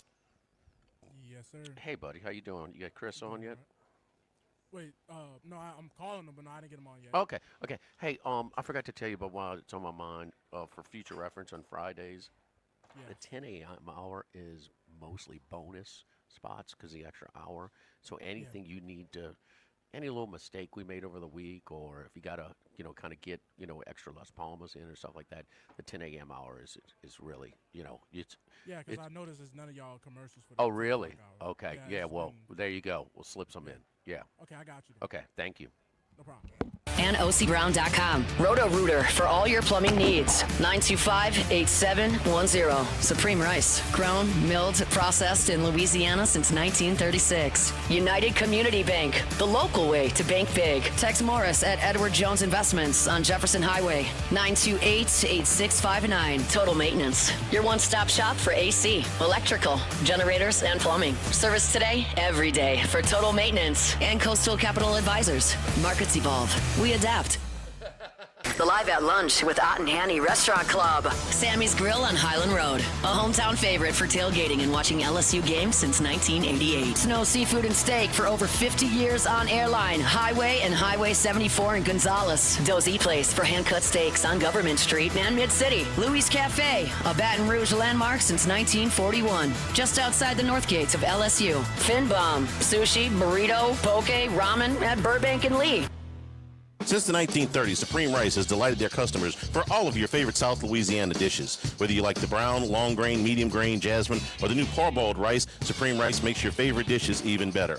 They even have a healthy low glycemic rice, a great option for diabetics and those who have high insulin resistance. Supreme Rice is proud to be part of the Climate Smart program, which promotes water conservation and reduces methane emissions so future generations of Louisiana farmers can enjoy the same benefits. For more information and great recipes, find them online at supremerice.com. Workbox can handle all of your movable storage needs, commercial and residential. Our shipping containers come in various sizes, 8x8, 8x10, 8x20, or even 8x40 feet. Not just one size. These units can be customized for any use. Custom lunchrooms, offices, work sites for plumbers or welders, dual purpose, part office, part storage, climate control, shelving, lighting, using different materials, whatever you need. Give my buddy Martin Padilla at Workbox a call at 343-4886, 343-4886, and workboxllc.com.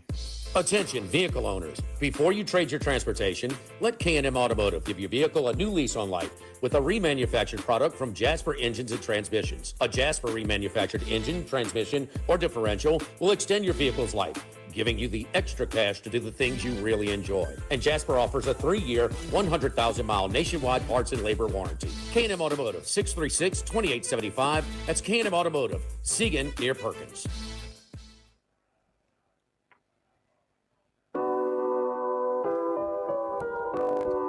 Chris's games.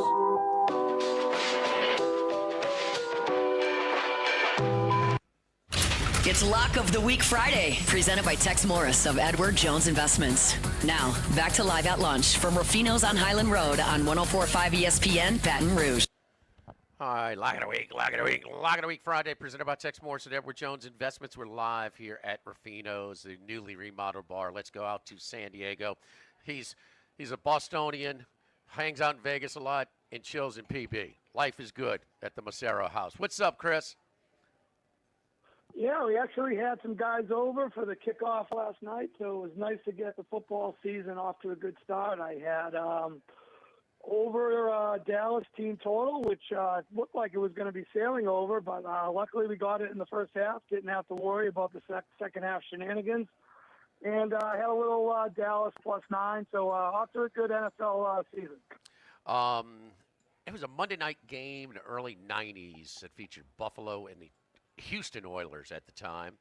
And it was right before that 35-3 comeback in the playoffs, but it was 28-7 at half. The total was like 42.5 or something. They only scored 7 in the fourth quarter, and that was it. But that was nothing like this. That's K-Gun versus the run and shoot, right? That's Yeah, Kelly and Moon. yeah. Oh, yeah. Well, Moon was in his prime. It was really uncharacteristic for Houston to be held to 7 points. So that was, I can't remember it. But you know what they say, huh Chris? Never been a bad beat that you couldn't middle or hedge out of. And, well, I don't know. So, but it was, was it, how much, no way to, it did some, but how much was it coincidental and how much was the weather?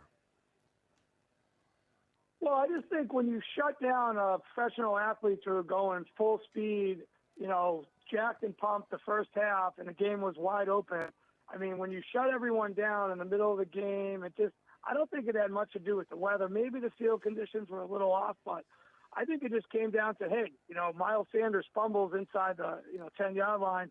CD Lamb can't catch many balls. I mean, Dallas had that game for the taking. I'm kind of shocked that CD Lamb has 4 drops in the second half. It was just very uncharacteristic of a guy who was catching everything in the first half. I can't believe they gave it to Sanders. Javonte Williams, had the 2 touchdowns earlier, and then he gave it to Sanders and he fumbles. I think it's more of a product of that. I mean, I was impressed with Dallas' defense, for as much maligned as it was last year. They did stop them when they needed to stop them. Granted, they didn't stop them at the last drive, but they got the ball back enough times where they could have won the game. And these drops are just too crucial and too bad for a guy who's rooting for the Commanders to win that division. It would have been nice for Dallas to steal them. Yeah, there's no doubt Dallas had their chances. I mean, the fumble and the drops. I mean, and look, I don't. We discussed it. The last one we don't think was a drop, but it's a pass. That Lamb could have made, and if he's a top 5 receiver, he should make. In that situation. Let's get to the college games. Let's start off in Cincinnati. A lot of us saw the Cincinnati Bearcats in that loss that they had in the opening week of the college football season. They come back against Bowling Green and are 23.5-point favorites, Chris.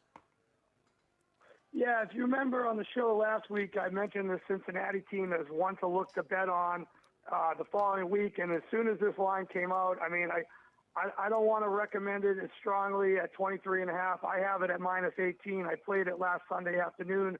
I'm shocked that the line moved this much, but I think this Bowling Green team, led by Eddie George, I believe that's Eddie George is the coach there. They only were able to muster 265 yards against Lafayette. They have the ageless Drew Pine, 24 years old, 3 years at Notre Dame, a year at ASU, a year in Missouri. I'm not sure why he's still hanging around to play college football at Bowling Green. He must really love that co-ed life, but we'll see. I don't see him mustering up much against the Cincinnati defense. And Swordsby, who had a little bit of an erratic game, and I think most of it was due to the fact that they had 80,000 Nebraska fans at the Kansas City site when it's supposed to be a home game for Cincinnati. Right. They had a bunch of false starts we mentioned last week, and a bunch of holding penalties. I think if Swordsby just gets himself under control here, he should be able to move the ball through the air and on the ground. Last week he rushed for 96 yards, 2 touchdowns. I think this will just be a men versus boys type of game.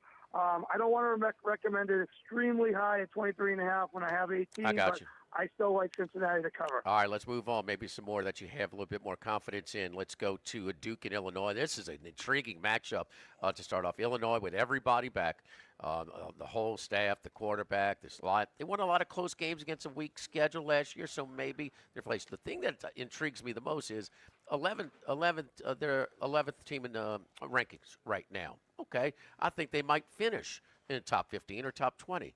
But damn it, they are not in my top 20 as far as a power rating. Now, the Duke on the other side, the new era of college football, I'm sure there's some Duke alums with some cheese. They are spending it, and they spent it on Darian Mensah. He looked really sharp.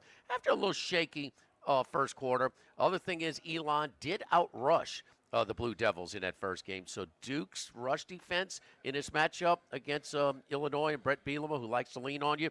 But Duke is catching 3 at home. It's 11 a.m. kick here Central Time tomorrow. Well, I'm the president of the Darian Mensah fan club. I have him at 200 to 1 for the Heisman last week, 27-34, 389, 3 touchdowns, and he did have a drop for a touchdown, wide open 25-yard pass. So he would have been over 400 yards with 4 touchdowns without the drop. I just like this Duke defense. I know that Elon, looked a little good. I just don't think they were giving him the full look. Why give Elon the full look when you got Illinois coming the next week? And this is a noon start. Illinois last year on the road, okay? Overtime win versus Nebraska. Blowout loss at Oregon. 14-point loss at Penn State. Then they had 2 wins over lowly Rutgers and Northwestern, only by 7 and 10 points. So, like you said, not a strong schedule last year. I'm a little concerned. Early noon start. I think this is a little fishy of a line. You got the 12th ranked team or 11th ranked team in the country, and they're only favored by 3 over Duke. Duke very strong as a home underdog the last couple of years under Manny Diaz.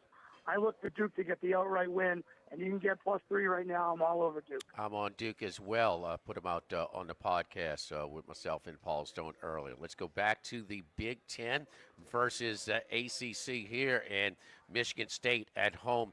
The Jonathan Smith coming over from his alma mater to Oregon State. It's going to take him some time. We'll have to see, but getting a little bit better against BC, who you're familiar with here. Spartans 4-point favorite at home. Yeah, this game last year at Chestnut Hill at Boston College was the red bandana game, and it was also the Aiden Childs meltdown game. Michigan State blew a 13-6 halftime lead. Childs, like I said, melted down 3 interceptions, and it still took Castellanos a 42-yard touchdown with 90 seconds left to Lewis Bond to get the win. So this is a huge revenge game for Michigan State. It's a Peacock game, late night game, and at Sparty, and it's a big revenge angle. And I played it at -2.5 early. I know that line's moved up, but I still endorse Michigan State. You got Lonergan, the Alabama transfer BC quarterback, looked good against Fordham last week, 26-34, 4 touchdowns. But this is his first, road test, and I really think the revenge angle, the fact that Childs has a little bit to, he needs to have a little bit of retribution after that meltdown game. And, like I said, I'd rather have it at 2.5. I think we're at 4.5 now. I still endorse Michigan State with the big revenge angle. Still trying to figure out, how this total roster overhaul in Hattiesburg is going to work out. So, but Mississippi State, Southern Miss was very competitive for a half, 10-10 right before the half, and then Mississippi State pulls away and wins it 34-17. 21 answered in the third quarter to put it away. Now a revenge spot here, too. They were crushed in Tempe last year. Scatterboo was a big part of that. Arizona State's got everybody back but Scatterboo this year. Now they're playing with that cowbells. Don't mess with the cowbells in Starkville, baby. So State catching 6.5 at home against Arizona State. Yeah, this is one of the first ones I played earlier in the week. I got it at +8. Mississippi State obviously taking a lot of money. I've seen it down to 6 at some spots. I still endorse it. I don't really like the fact that Arizona State going across the country, night game, big favorite. They keep saying everyone's back, but Scatterboo was the main component last year. Northern Arizona actually moved the ball pretty decently against this Arizona State defense. So I'm interested to see what Jeff Levy, maybe a little quarterback whisperer now. He's got the another 24-year-old veteran, Blake Shapen, who had 26-34, 270 last week. Everyone was on Southern Miss, so that was a nice victory for Mississippi State out of the gates. And now they get to come home with the cowbells. I like the points. You got to go with the. It's an SEC team getting points against a team traveling all the way across the country for their first road game of the year. That's just a no-brainer for me. I'm on Mississippi State Bulldogs. All right, and your last of your 5 pick again. We're going to go to the game tomorrow night, Oklahoma and Michigan prime time, and a couple of blue bloods here. And Matier looked pretty good in his first game against Illinois State. So we'll see 35-3 for the Sooners there. Michigan, Underwood, 251 in a TD. Somewhere along the line, I've heard this. a young quarterback making his first road start in a hostile environment. They'll be amped up in Norman tomorrow. Underwood and the Wolverines going there. You like the total, Chris? Yeah, well, another one that caught my attention right off the bat. I played it at 46.5 earlier in the week. I think we're down to some spots as low as 44. What I'd really like to give out is the Michigan team total under, but God bless these places. You can't even find that. I've been looking. They just won't post it till the day of the game. I don't think Bryce Underwood's going to have much success going to Norman in his first start. He was okay last week, 21-31, but against a really weak New Mexico team who was kind of hanging around in that game. I mean, they got the cover. We gave that game out last week. It eked over by a point for the total. I just think that, like you said, it's a really tough environment for a rookie, freshman quarterback, true freshman quarterback going there. I just think this game is going to be a low-scoring game. You're going to have Michigan running the ball with the Bama transfer Justice Hayes, who was 16 for 159 with 3 touchdowns. I don't think they're going to ask Bryce Underwood to do much. And then look on the other side, the Oklahoma defense. Granted, it was only Illinois State, but they held them to a total of only 151 yards, only 34 yards passing. So I feel like they're going to be playing this game, especially in the first half, close to the vest. A lot of running, not asking Bryce Underwood to do much. Maybe Mateer gets a little loose and it could squeak over, but Michigan's got a really solid defense as well. So I feel like this is a really low-scoring game, especially if you can get a team total later on Michigan, maybe at 20 and a half, team total under. But I'll endorse the under at 44 and a half. All right, for the sake of our 5-packs here on the show, using the DraftKings lines from our friends at the Queen, our local sportsbook, football Sunday, live from the Queen this Sunday, 10 a.m. to noon. Cincinnati minus 23.5, Michigan State minus 4, Duke plus 3, Oklahoma, Michigan under 44.5, Mississippi State plus 6.5. Chris, our under first half angle for the first game, ugly offensive football in college football. It was highly profitable last week, 27-10-1. In the unders period, cashed in. Will the odds makers adjust for week 1 next year? It's a good question, but it seems like the public loves to bet the overs and points. So that angle that you've been riding for, I know a lot of years is hopefully still a profitable one. Because last week, the offenses couldn't get out of their own way. The defense is way ahead. And maybe that's a product of some of these young quarterbacks or transfers playing for their first year for the new team. So it's a great angle, and you should keep on it. Yeah, all right, brother. We appreciate it. It's one of those things, okay, we're going to make 30 bets, okay? We're going to go, small. And then as it keeps winning, keep upping it a little bit, upping it a little bit, upping it a little bit. So it was helpful, that's for sure, last week. Thank you, Chris. Good luck to you, brother. Always a pleasure. Hey, Jimmy. I know one of your next guests is coming on. He's the president of the Diego Pavia Heisman fan club, who I also have at 300-1. So okay. Tell our buddy Bruce Marshall to start that campaign, baby. We'll do it. Thank you, Chris. We'll talk to you on Sunday. Get your top 2 picks as part of our All right, sounds great. Football Sunday. Later. Yes, indeed. Don't forget our friends at Legacy Title. Chad Reynolds, Legacy Title for all of you real estate closings. 296-0060. Full-service title company. Servicing all of South Louisiana. Our great team over at Legacy Title, again, especially our chief, our head coach, Mr. Chad Reynolds. Buying, building, refinancing, nobody chooses but you. Choose Chad Reynolds at Legacy Title, 296-0060. Lock of the Week Friday presented by Tex Morris and Edward Jones Investments from Ruffino's on 104.5 ESPN Baton Rouge. Live at lunch. Hey, did Chris give a NFL pick? Hold on. One sec. Let me ask him. Yeah, because I'm about to say, I didn't hear not one NFL pick. I heard all college. Charlie, you were there the whole segment. Did they give an NFL pick there? Did Chris give an NFL pick there? I heard all college. No, he didn't. Yeah, all right. I was making sure because he was supposed to be on the Cappers recap, and I heard all college was there. So. Yeah. I just want to say make it sure again. Tripping. I missed most of that segment, but yeah, I'll ask Jimmy, but yeah, we just won't have it for the Kappa recap, I guess. Yeah.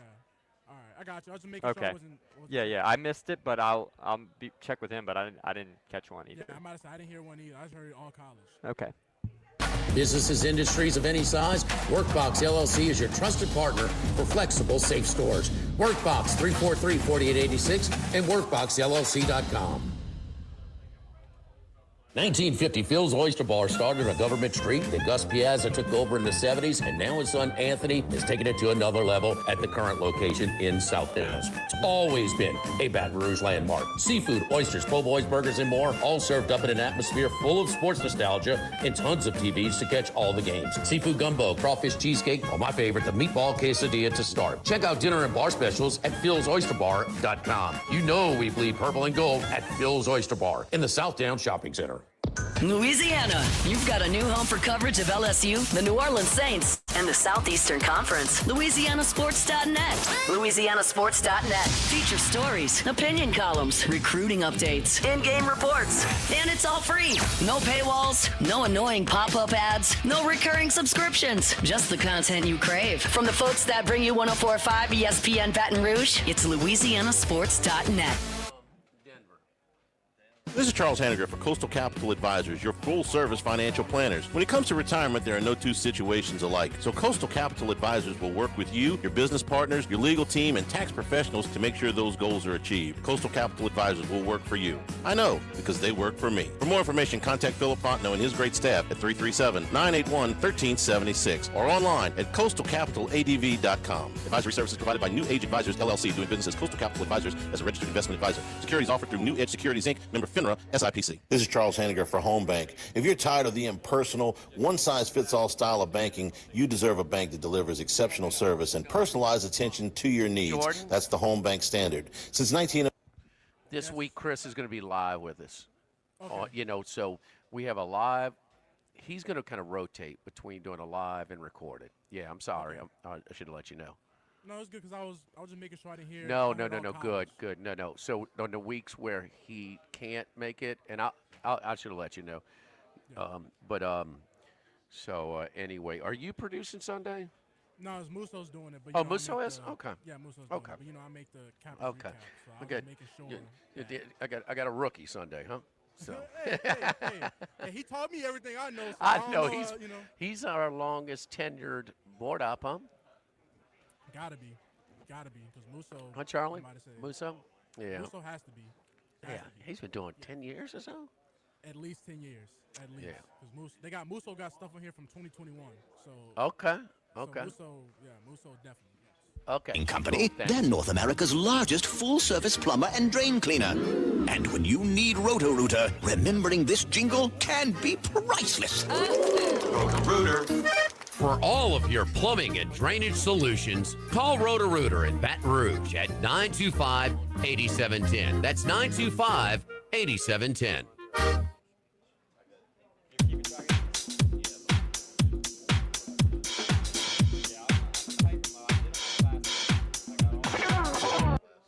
Jimmy, Charlie, and Troy. Three best buddies sitting around talking sports bets. Let's welcome in Troy Macker from Bet Rivers. Troy, I was doing a podcast on yesterday. Doing it yesterday, and I was promoting that you guys, we got 3 straight days of college football picks and analysis. Myself and Paul Stone, the high-profile, high-volume games on Tuesday, 4 p.m. Eastern. And then we do our best bets Thursday, 4 p.m. Eastern. You guys do the 10. Doug Kazarian, Greg Waddell, Troy Macker, all guys who we know and have contributed to our radio show and our podcast on Wednesday. But y'all doing Friday too. So we got 4 straight days, right?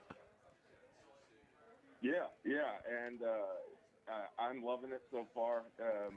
I'm very excited to dive into college football, and especially the Big Ten, with its ever-expanding market. And it's another really good slate of games. Maybe not, top tier, but already we're seeing a couple really interesting games, specifically in the Big Ten. With Michigan at Oklahoma, that should be really, really good. Oklahoma State and Oregon made some headlines this week. That should be a fast-paced game. Illinois at Duke, there's also a very trendy game, and Illinois is expected to be very good this year, and Duke is pushed over. It should be another fun week, and I'm really excited to be jumping into college football. Maybe not as much Okay. as college basketball, but that's hard because I love the college game. All right. Let's you done your research in the Big Ten, a pick or a considerable, public money, whatever. So give us some things that stick out in your research for the Big Ten slate this week. Yeah, well, I just mentioned the high-profile games in the Big Ten, and I forgot maybe my favorite one, and that's Cy-Hawk between Iowa State and Iowa. And it's a wackadoo game. It means a lot to that state. The people are very invested in betting on it. Iowa State money line is the third most wager on play. Iowa State money line is the fourth most popular play by ticket volume. Iowa State -3 is the fifth most popular play by ticket volume. So it means a lot. It's a wackadoo game. The road team has won each of the last 5 games. Iowa State has lost each of their last 2 games as ranked teams when playing Iowa, who's unranked, even though it hasn't really happened since the 70s. I really liked what I thought of Iowa State, even though, they need to pass the ball more.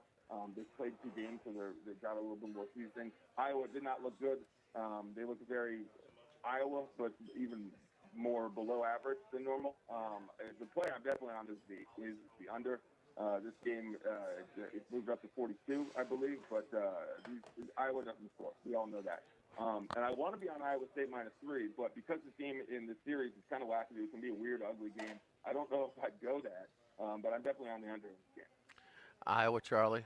I mean, I think we don't want to overreact to ugly offensive football, but the guy they brought in to maybe spark the offense, the passing game, Gronowski, 2.9 yards an attempt. How many did they throw for? 44 yards. They did against the Pittsburgh 75 Steeler curtain or the 85 not, Bears. Not so much. No.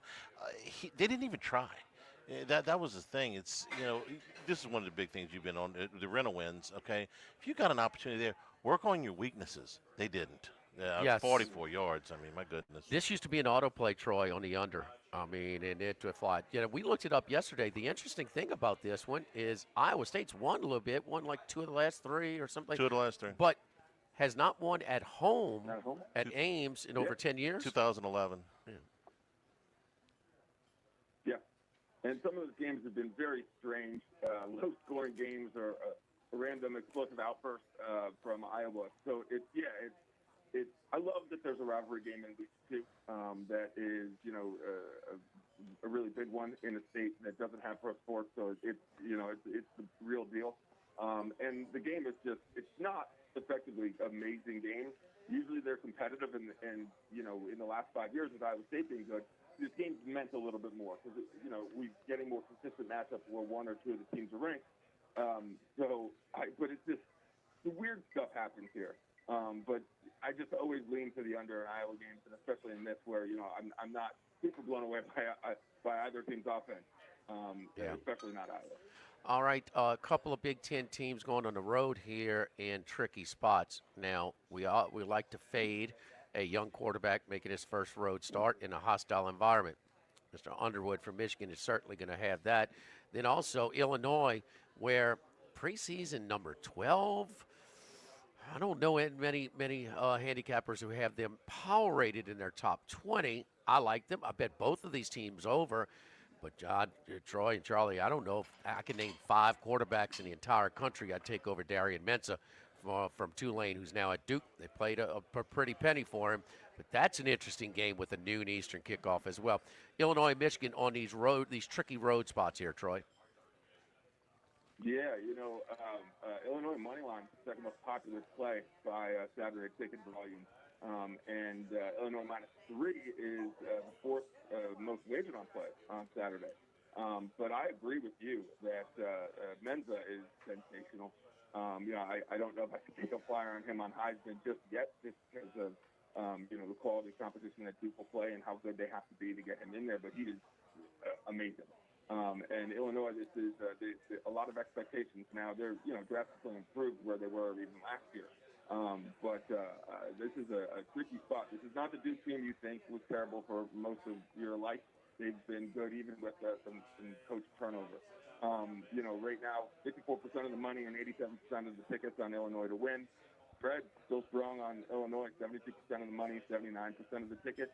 And the over here is 80% money, 68% of the tickets, 49.5. Illinois, I could have scored more points last week. I think that, I don't have a plan yet, but I understand why 80% of the money's on the over here.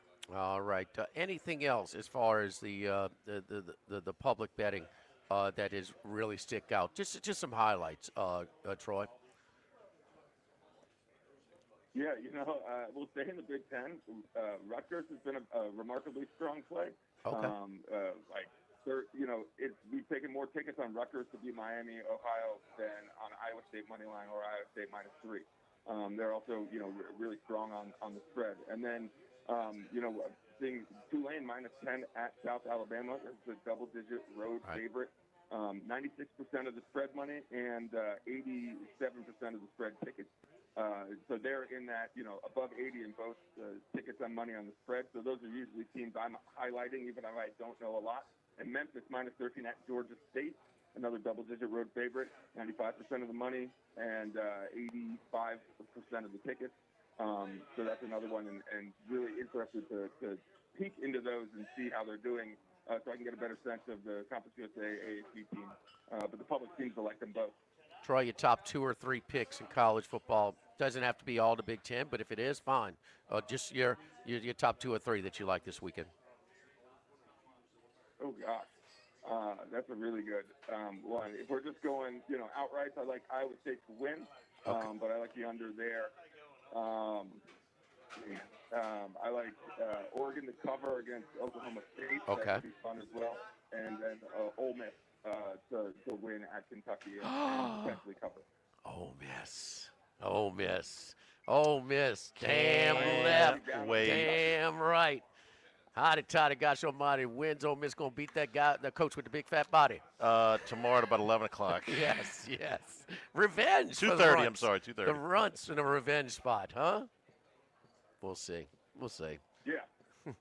And I was not impressed with Kentucky. I know Toledo's defense is pretty good, but I think Ole Miss should handle business pretty easily, even though it's on the road. You talked about Rutgers playing Miami, Ohio. Charlie Max, a guy that we thought really highly of, one of those stars in the MAC that got scooped up by a Power 4 program.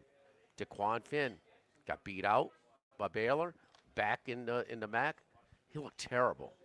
I mean, terrible last week as they were shut out in the game last week. Huh? I thought he maybe just didn't fit at Baylor, but yeah, he's back in the MAC. I thought that might refresh some things. It has not worked out. But the Red Hawks, I mean, they don't have a whole lot of personnel he around does him. not. He does not have the same supporting cast he had at Toledo. I mean, not all MAC not all MAC rosters are created equally. I get that, and that was kind of one of the puzzling things when he came back too, because a stronger roster would have taken him in gladly, with his track record in the MAC. But that was really, it was ugly. He's bad. He has regressed in some ways, even with a weaker roster. He threw 2 interceptions, was sacked 3 times, and his 12 carries netted 13 yards. Were they as good as Alabama State was on 3rd down against last week?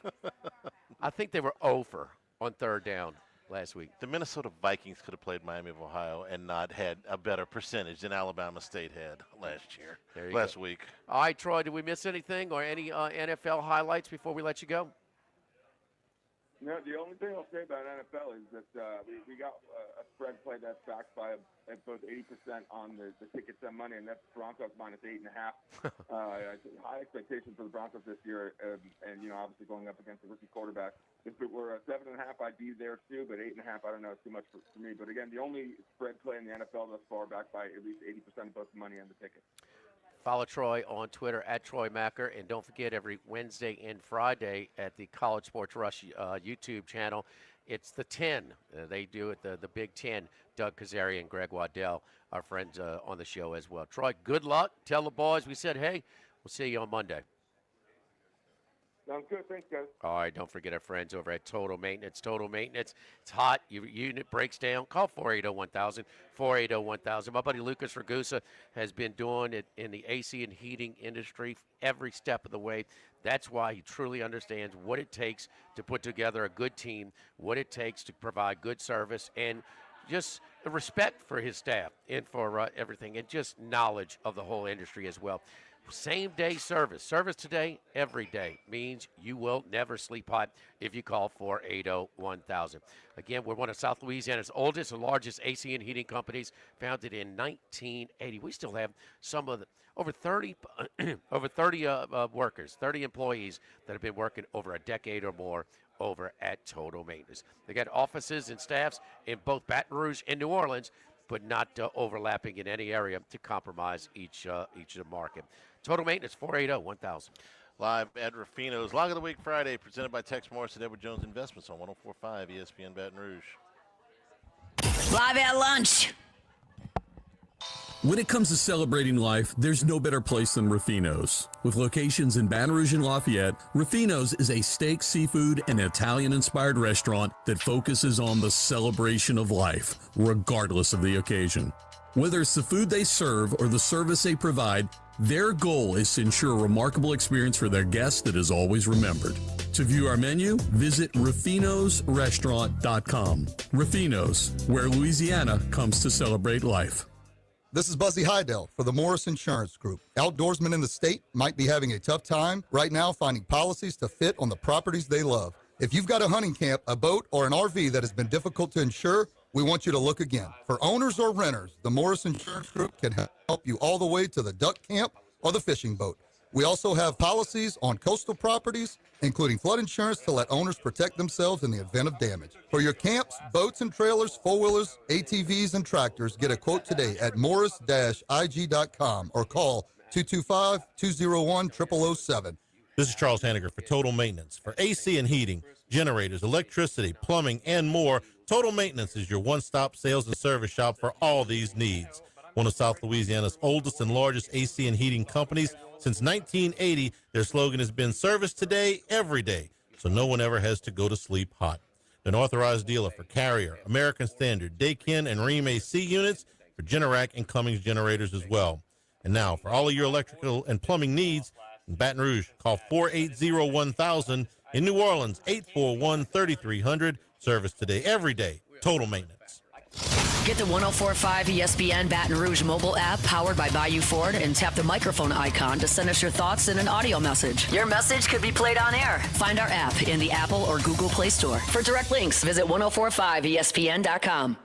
Tigers, Saints, Southeastern Conference, all in one place. LouisianaSports.net. No paywalls, no article limits. It's just the coverage the Louisiana sports fans want. Bookmark it today. LouisianaSports.net. At Town Square Pizza, we take pride in serving Baton Rouge with fresh, delicious, piping hot, personalized pizza with unmatched speed. Whether you're a downtown worker, a family looking for convenience and value, or an out-of-towner staying at one of the nearby hotels, Town Square Pizza is the spot for you. Try a specialty pizza like the Spanish Town Supreme or custom build your own. Family packs, kids' meals, and salads are available as well. It's hip to be square at Town Square Pizza, downtown facing. What else? Town Square. Go Automotive has a great selection of new cars: Chevy, GMC, Hummer, Chrysler, Dodge, Jeep, Ram. You rather a pre-owned vehicle? Using our resources, we'll help find you any vehicle that you're looking for. Our service department offers VIP service. You never have to come to the dealership. We'll pick up the vehicle at your home or office, drop off a loaner, service the vehicle, and return it when it's done. Mention my name, Jimmy Ott, for VIP pricing. The Chevy Tahoe I drive came from Go Automotive. That's Go Automotive in LaPlace and Plaquemine. Louisiana, you've got a new home for coverage of LSU, the New Orleans Saints, and the Southeastern Conference. LouisianaSports.net. LouisianaSports.net. Feature stories, opinion columns, recruiting updates, in-game reports. And it's all free. No paywalls, no annoying pop-up ads, no recurring subscriptions. Just the content you crave. From the folks that bring you 104.5 ESPN Baton Rouge, it's LouisianaSports.net. Tigers, Saints, Southeastern Conference, All in one place. LouisianaSports.net. No paywalls, no article limits. It's just the coverage the Louisiana sports fans want. Bookmark it today. LouisianaSports.net. The Hunt Palmer Show, weekday afternoons at 1 on 104.5 ESPN Baton Rouge.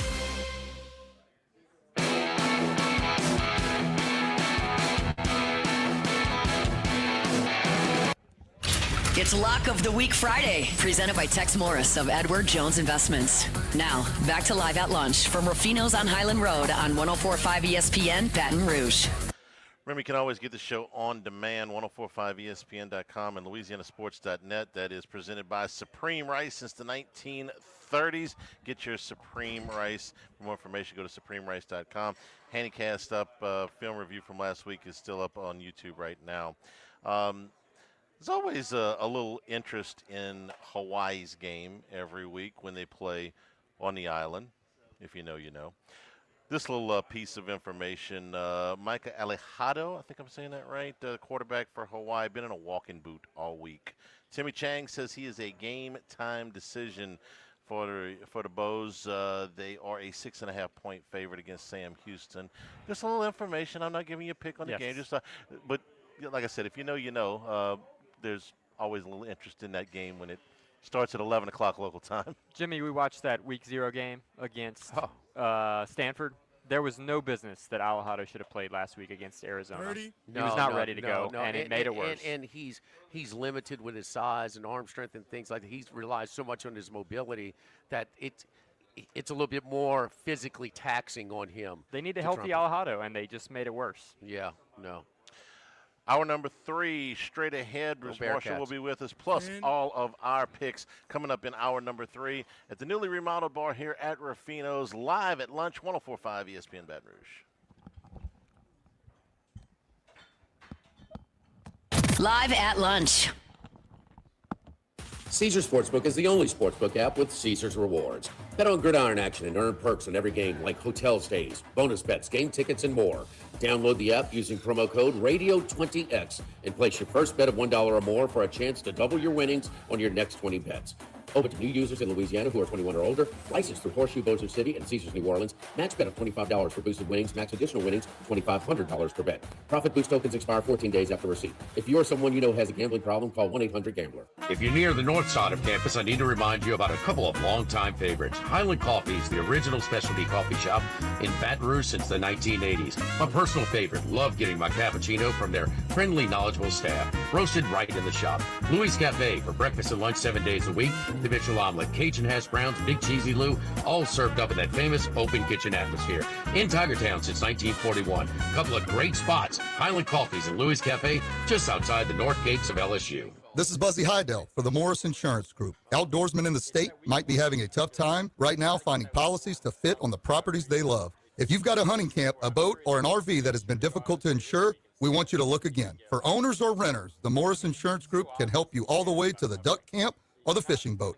We also have policies on coastal properties, including flood insurance to let owners protect themselves in the event of damage. For your camps, boats and trailers, four-wheelers, ATVs, and tractors, get a quote today at morris-ig.com or call 225-201-0007. Since the 1930s, Supreme Rice has delighted their customers for all of your favorite South Louisiana dishes. Whether you like the brown, long grain, medium grain, jasmine, or the new parboiled rice, Supreme Rice makes your favorite dishes even better. They even have a healthy low glycemic rice, a great option for diabetics and those who have high insulin resistance. Supreme Rice is proud to be part of the Climate Smart program, which promotes water conservation and reduces methane emissions so future generations of Louisiana farmers can enjoy the same benefits. For more information and great recipes, find them online at supremerice.com. Sammy's Grill on Highland Road since 1988. A hometown favorite for tailgating and watching LSU games in a casual atmosphere with the friendliest service. We're now boiling crabs at Sammy's. Every Tuesday, Wednesday, Thursday starting at 5 p.m. and on Friday, Saturday, Sunday starting at noon.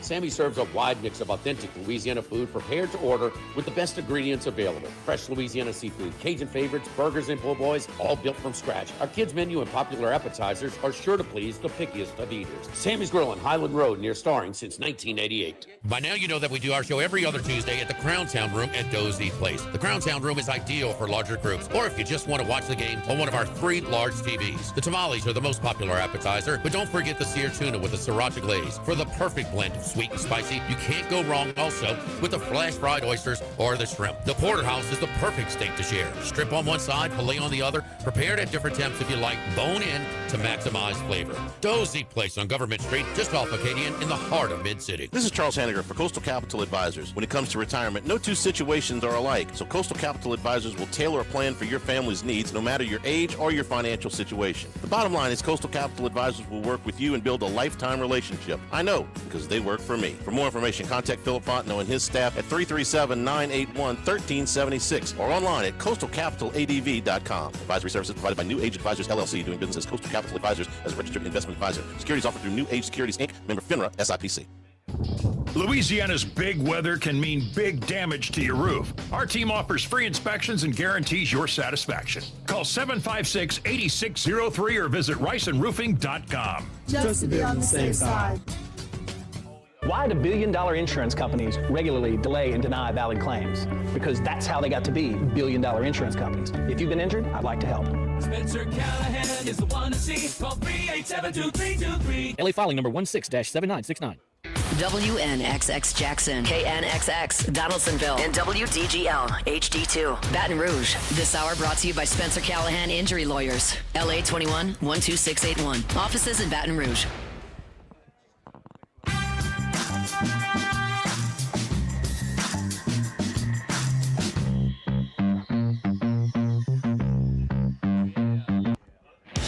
He's out there somewhere in the world. Maybe even your local sports book. Can anybody help us? Let's bring in Bruce Marshall. And we know where in the world he is this week. He was watching Paul Skeens pitch last night. Bruce, how you doing?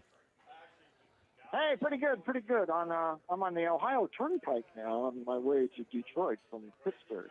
You know, Bruce, we're all football today, all college football, 95% of it college football, but you were at PNC Park. By the way, my favorite park in MLB. Yeah. Some places have the water in San Francisco. That's really nice. A lot of people have the beautiful downtown skylines in the backfield. They have both. We have the boat traffic, Clemente Bridge. You know, I've walked over that. You know, it's close just for pedestrians. But Paul Skeens. Yeah, Paul Skeens, great. We know how good Paul Skeens is. The thing about Skeens last night, and maybe you couldn't tell when you were there, he was really a little extra special as he two-hit the Dodgers through 6 innings, and he left the game in the middle of 6. I've never seen him, like, joking around and playing, like, animated, just kind of, I guess maybe it's because he felt really good about his performance. I guess it's some because – Charlie, quietly, the Pittsburgh Pirates have won their last 5 series, and they just swept the Dodgers, a last-place team. But the military stoic guy who rarely shows emotion, and it's more of his focus, which kind of makes him good. He was cutting up in the dugout. Man, when does he get to have fun? You know, they've lost so doggone much, so good for him. Well, even if they're giving him the Rookie of the Year with Levy Don, she's trying to smile. I mean, he's just kind of he's stoic, Charlie. That's his personality, no question. Yeah, but he was cutting up last night, Bruce. You know, I told some people at the airport, and they saw me coming in. I told them I was going to the Pirates game. They said, "Really?" And I said, "Yeah." I said, "You know what? For a chance to sweep the Dodgers, I would have flown to Budapest to watch the Pirates have a chance to sweep. Pittsburgh's easy." But you're right. I think he's a little happier because they put up those 4 other runs in the 4th or 5th off of Snell, so they had a 5-0 lead.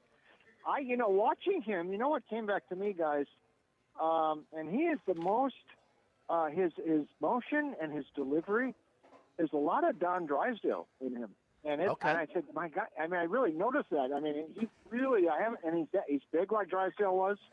And the motion and the delivery are very similar. And I thought, wow, it's a real throwback. But he was dominant, and I got a little nervous in the 9th inning. And the bullpen had a little trouble. But, obviously, he had Shohei tied up in knots, a couple of strikeouts. I mean, it was a marvelous.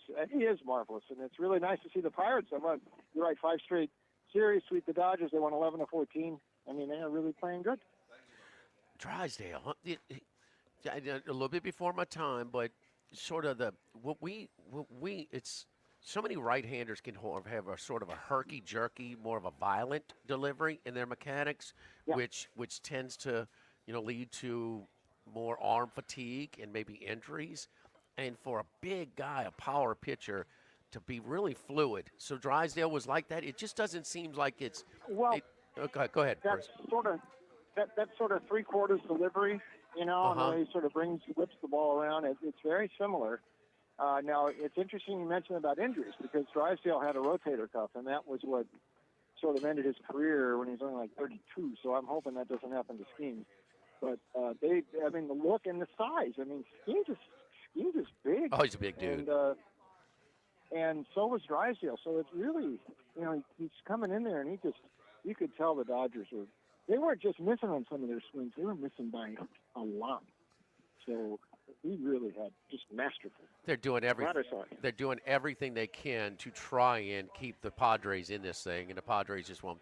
It's funny about how the Padres got two of the Orioles right before the trade deadline, and Laureano's been great. Is it O'Hearn? Hit and miss, but power hitter. But Laureano's been great.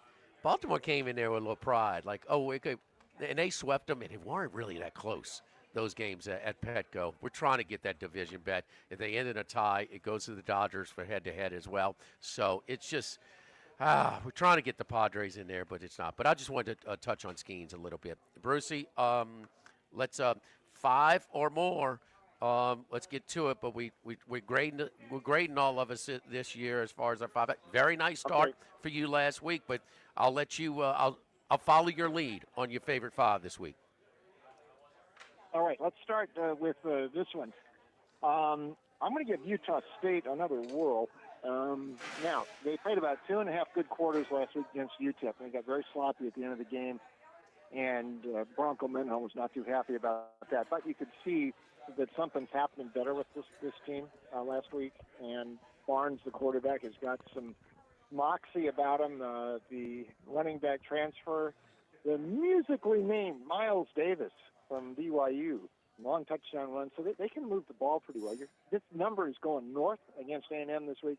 I know the Aggies are happy at their win. They also did not cover against UTSA, so that's now 6 straight and 9 of 11 back to last season that Elko has not covered. So I just think they're putting a little bit too much premium on A&M. I might give Utah State a shot there. How about this one? Utah State plus 30, 31.5 is what our local shop here has in the Battle of the Aggies there. Okay, go ahead, Bruce. Yes, that's one. Let's try Kansas and Mizzou. Let's look on an over here. You can tell me what you guys are seeing. Earlier before I left this one, I saw like 51. Listen, I think this could be a very entertaining game. I'm glad to see these two playing. Border rivals. This used to be a very heated rivalry in Big 8, Big 12 days. So they're getting together, and this one is in Columbia. Now, Missouri, Eli, who I really think is an underrated coach, they thought Pagula transfer from Penn State could do something, and he looked good last week. Now, it was only Central Arkansas, but he was 23 of 28. They're very happy with him. They're very happy with this transfer they got from ULM, hard-hitting running back. I think Mizzou might be a nice sleeper here, but the offense can move. So can Kansas. Jalen Daniels already. Before August was done, they already won 2 games, so it's better for Kansas this year than it was a year ago. Daniels is in. He's already thrown 7 touchdown passes in 2 games. The offense is humming pretty good. I have a feeling this one could go kind of back and forth tomorrow. 51 might not be high enough, so I'm going to go over Kansas, Missouri tomorrow. We'll give you the hook. Local shop. Local shop has 50.5. Now, weren't they rotating? Missouri rotating quarterbacks in the first game, and the other quarterback besides Prbula, however you pronounce it, is out for the year, Bruce? Orrin got hurt. That's right. Yeah. Although Prbula is going to take the majority of snaps, so as long as they go with him, I don't think it should bother too much. But they were very sharp last week. It was only Central Arkansas, but right. They were pretty sharp. Yeah. 3. Okay, let's do this one. Memphis. Memphis is playing Georgia State down in Atlanta. Now, I'm going to see Brett and them tomorrow. Ole Miss saw Georgia State last week, and Ole Miss people were not very high on Georgia State. Thought they were disorganized and just not all that good. And it's not going well for Del McGee since they beat Vandy in that game last September. Their point spread mark has been awful. They're straight up marked bad. So this program's going in the wrong direction. But I also like what Memphis has done. What Ryan Silverfield did, a sneaky good portal ad in Brendan Lewis, quarterback from Nevada. Now, Lewis's tail, his career has been at Colorado, pre-Leon Colorado. And you remember how bad they were at Calderon. So 21, he was their quarterback. 22, he got knocked out early. And when Durrell got fired mid-season, he also left. So he saved a year of eligibility for himself. The last 2 years at Nevada, he's fighting with one arm tied behind his back, under siege, but he still put up some pretty decent numbers. Now, all of a sudden, he has got a supporting cast around him that is good, at least for that level. He can do some things. He looked very good in the opener last week against Chattanooga. They're very pleased with him at Memphis. I talked to people around Memphis. They think they're going to win this game 3 touchdowns or so. So I will lay the points. Memphis tomorrow at Georgia State. I think we're looking 13.5. 13.5. Yeah. So let's go with that one. Okay. How about this one? At night, let's look at BYU hosting our favorite team, Stanford. Now we saw Stanford a couple weeks ago at Hawaii blow that game. You talk about limitations there, and Gilbranson, the transfer quarterback in from Oregon State, he is, if you're going to count him to make plays for you, you're in trouble. In fact, a disastrous interception late in the game really hurt Stanford. The only little success they had, they tried to play smash mouth in that one drive against Hawaii, and it worked, but not much beyond that. And good luck trying to do that against BYU. Retzlaff transferring out, I'm not sure that's as big of a negative for BYU as some people thought, because they liked Bear Bachmeier, the freshman coming in, really rough and tumble sort of quarterback, and they thought he might have beaten out Retzlaff anyway. Looked really good in the opener last week. Plus, they showed a mean streak against Portland State, and then they put 69 on them, so they have no problem running up a score. And I just think Stanford's offense has got so many limitations. I think BYU, we're looking at 18.5 or so. Oh, it's up to 20.5 now, Bruce. 20.5, okay. Yeah. Well, my score forecast is 41-6. Okay. So that gives me some cushion there still. So I will do that. Have you broken the news to your grandkids who think Stanford is back in the guy Benjamin and John Elway. John Elway. Andrew Luck. Yeah. Have you broken it to them that they're probably losing about 5 touchdowns? Not yet, but when I show him, if Stanford gets beat 41-6, he'll change his tune. Listen, my grandson he became a Western Kentucky fan a few years ago when he saw they beat FIU 73-0. He said, that's the team I like. So he kind of blows with the wind like that. You want me to give you one more for tomorrow? Yeah. Okay, well, I got 4 for you there. Okay, I'm going to take a stab here with UCLA, and I don't like this quite as much as the others. But this game is close to pick here. UNLV, UCLA took this fight. 2.5. That was an awful 2.5. Awful effort against Utah last week. But I think Utah had a lot to do with that. You mentioned Utah back in the summer. Jimmy is a team you might want to watch. I think you were right with Dan Pierre quarterback. This is a totally different Utah. They manhandled UCLA last week. UNLV has played 2 suspect teams to start. They played a Big Sky team, Idaho State, that gained 555 against them, and they played a very poorly organized Sam Houston. Very disappointed at Sam Houston last week, which is, by the way, not even playing the games at home this year. They're playing the games actually in Houston at the MLS Stadium. So I'm not that impressed with UNLV.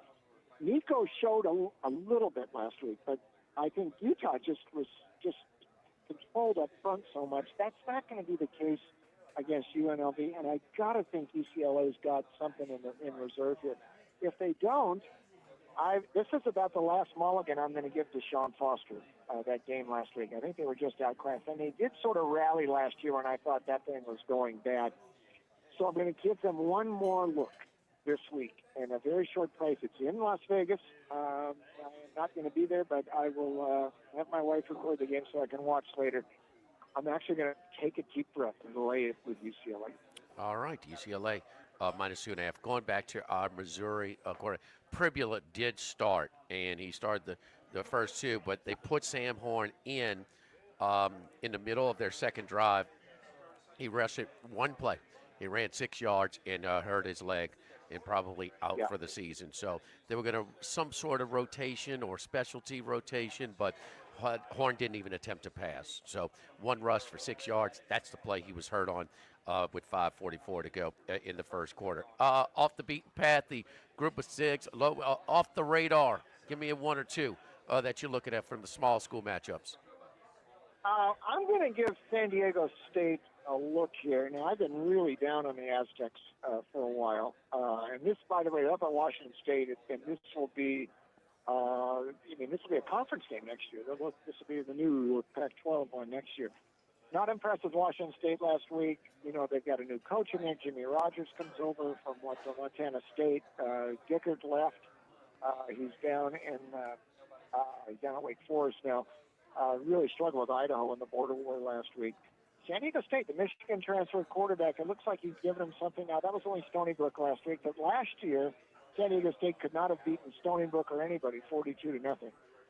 Maybe, Sean Lewis is a bumpy goal last year. He inherited a lot of that team from Brady Hoke. It looks like they can do a few things here. And if Washington State is as unimpressive as it looked to me last week, I think I might give San Diego State a look. One other one out of that same region, that'll be a Pac-12 game next year. Fresno is up to Oregon State. I was not impressed with Oregon State whatsoever against Cal last week. I think you and I were texting during that game, Jimmy. And we saw that about midway last season when Oregon State started to go south. And I'm not sure Trent Bray, is going to get this thing back in order. Your opening game, you shouldn't be as sloppy as they were last week.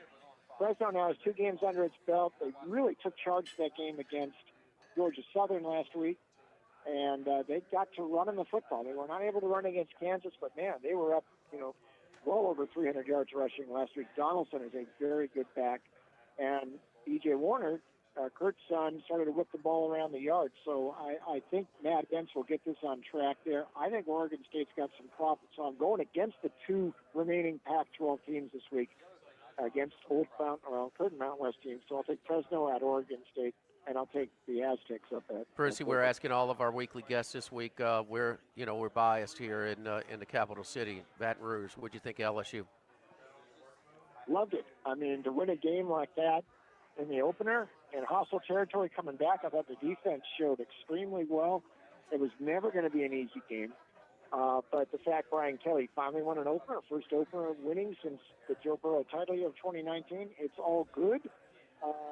Wouldn't worry that it wasn't a super big offensive showing, because you just want to get a W out of a game like that. So I think LSU people ought to be very, very, very happy about that result last week. All right, Brucey, great stuff. I mean, make sure the grandkids are able to watch the late one and the BYU and Stanford. We got to get that fixed at the Marshall household. So, and look, you're going to Lexington tomorrow. Love Lexington, man. Beautiful farmland. I don't know if you get a rental car or you driving the way. Yeah, we're driving down actually from Detroit down there tomorrow, so we're going to be an early day and get down to Lexington about 1 in the afternoon. So, looking forward to it. I've been there, but never to a game. Man, so this should be fun. Just some of the land and even the bourbon distilleries and just the land and how it's cool, man. It's a cool spot. It's one of our favorite stops in the SEC. Drive safe, travel safely, Brucey. We will talk to you next Friday. Thank you, buddy. Have a good weekend, boys. Charlie, you had something to add? No, not on Lexington. Although I did enjoy I enjoyed my last trip there. Saved the game. Think it's a different spot. It's just and because a couple of things, the limestone bedding acts as it gives a little bit for the 1,000-pound animals who are running 40 miles an hour to train and to be on the safer side, and also bourbons. This is your neck of the woods. Yeah. Bourbon's biggest enemy is iron, the element iron. The limestone bedding kind of filters the iron out of the water. That's why there's only so much bourbon. All the bourbon in the world is, 95% in Kentucky and a little patch in Tennessee. There you go, Charlie. They are Pappy Hanning. And with the new scheduling, you won't go any more than 4 years without LSU going up there, so you can make a triple. It won't be 10, 12 years in between anymore. Love it, love it. Don't forget our friends at Town Square Pizza. You're in town this weekend, staying at the Downtown Hotel for this week in the home opener, or next week when the Gators come to town. How about that? Both should be 2-0 in a nice matchup there. You can get the specialty pizzas over at Town Square Pizza, the Town Square Pepperoni, the Main Street, the Beauregard Town, or you can build your own with the different crusts, regular or gluten-free, different sauces, red sauce, garlic cream sauce, or olive oil, different cheeses, proteins, veggies, and, man, 8 to 10 minutes, it comes out piping hot. So stay in Downtown Hotel. It's a must, man. Generous portions, affordable, and really, really good. Town Square Pizza, downtown, facing Town Square, right across from the library that doesn't have the hydraulic jacks anymore. Live at, oh man, you pull out one. That's an old joke. Still holds up. Live at Ruffino's Lock of the Week Friday, presented by Tex Morris at Edward Jones Investments on 104.5 ESPN Baton Rouge. Live at lunch. At Town Square Pizza, we take pride in serving Baton Rouge with fresh, delicious, piping hot, personalized pizza with unmatched speed. Whether you're a downtown worker, a family looking for convenience and value, or an out-of-towner staying at one of the nearby hotels, Town Square Pizza is the spot for you. Try a specialty pizza like the Spanish Town Supreme or custom build your own. Family packs, kids' meals, and salads are available as well. It's hip to be square at Town Square Pizza, downtown facing. What else? Town Square. We're here to examine things that get better with age, like this bottle of Chateau Lafite Rothschild, vintage 1877. Age can make things more valuable, like this Picasso from his blue period, 1904. And treasured, like this Roto-Rooter jingle, 1954. Roto-Rooter jingle? Just listen to it. Oh, Roto-Rooter, that's the name. And the wind go troubles down the drain. Roto-Rooter. The timeless melody. Roto-Rooter? The lithe arrangement. But it's a clog-busting company. Wrong there. Roto-Rooter has grown into more than a clog-busting company. They're North America's largest full-service plumber and drain cleaner. And when you need Roto-Rooter, remembering this jingle can be priceless. Roto-Rooter.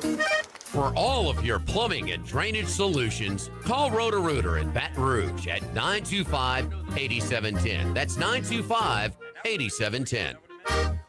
Louisiana, you've got a new home for coverage of LSU, the New Orleans Saints, and the Southeastern Conference. LouisianaSports.net. LouisianaSports.net. Feature stories, opinion columns, recruiting updates, in-game reports. And it's all free. No paywalls, no annoying pop-up ads, no recurring subscriptions. Just the content you crave. From the folks that bring you 104.5 ESPN Baton Rouge, it's LouisianaSports.net. Have you been arrested or even issued a traffic ticket? Everyone makes mistakes. Hi, I'm Dana Brown from the law offices of O.C. Brown. If you find yourself in an unfortunate situation with the law, call us today and we can help you resolve your problem, whether it's just a traffic matter or something more serious. No criminal matter is too big or too small for us to aggressively and effectively represent you. Before making any decisions, call us at 225-343-1111 for your free consultation. You can also visit us at ocbrown.com. The law offices of O.C. Brown, your law firm for a lifetime. Baton Rouge, get ready for a fiesta of flavor. Whether you're craving sizzling fajitas, cheesy enchiladas, or the best margaritas in town, Las Palmas Mexican Grill and Rio Cantina Mexican Grill have you covered. Bring the family, bring your friends, and bring your appetite. From fresh guacamole to mouth-watering tacos that hit just right, it's not just a dinner, it's a celebration. So why wait? Tonight, make it Las Palmas or make it Rio Cantina, two local favorites serving up authentic Mexican taste right here in Baton Rouge. Las Palmas Mexican Grill and Rio Cantina Mexican Grill, where every night's a fiesta. When it comes to celebrating life, there's no better place than Ruffino's. With locations in Baton Rouge and Lafayette, Ruffino's is a steak, seafood, and Italian-inspired restaurant that focuses on the celebration of life, regardless of the occasion. Whether it's the food they serve or the service they provide, their goal is to ensure a remarkable experience for their guests that is always remembered. To view our menu, visit Ruffino'sRestaurant.com. Ruffino's, where Louisiana comes to celebrate life. ALS is a progressive and neurodegenerative disease, and we need your help to find a cure. The mission of the ALS Association, Louisiana Mississippi chapter, is to discover treatments and a cure for ALS, and to serve, advocate for, and empower people affected by ALS to live their lives to the fullest. Whether you are newly diagnosed, a military veteran, a caregiver, or someone looking to learn more about how to navigate living with ALS, they can help. Visit als.org to learn more. That's als.org.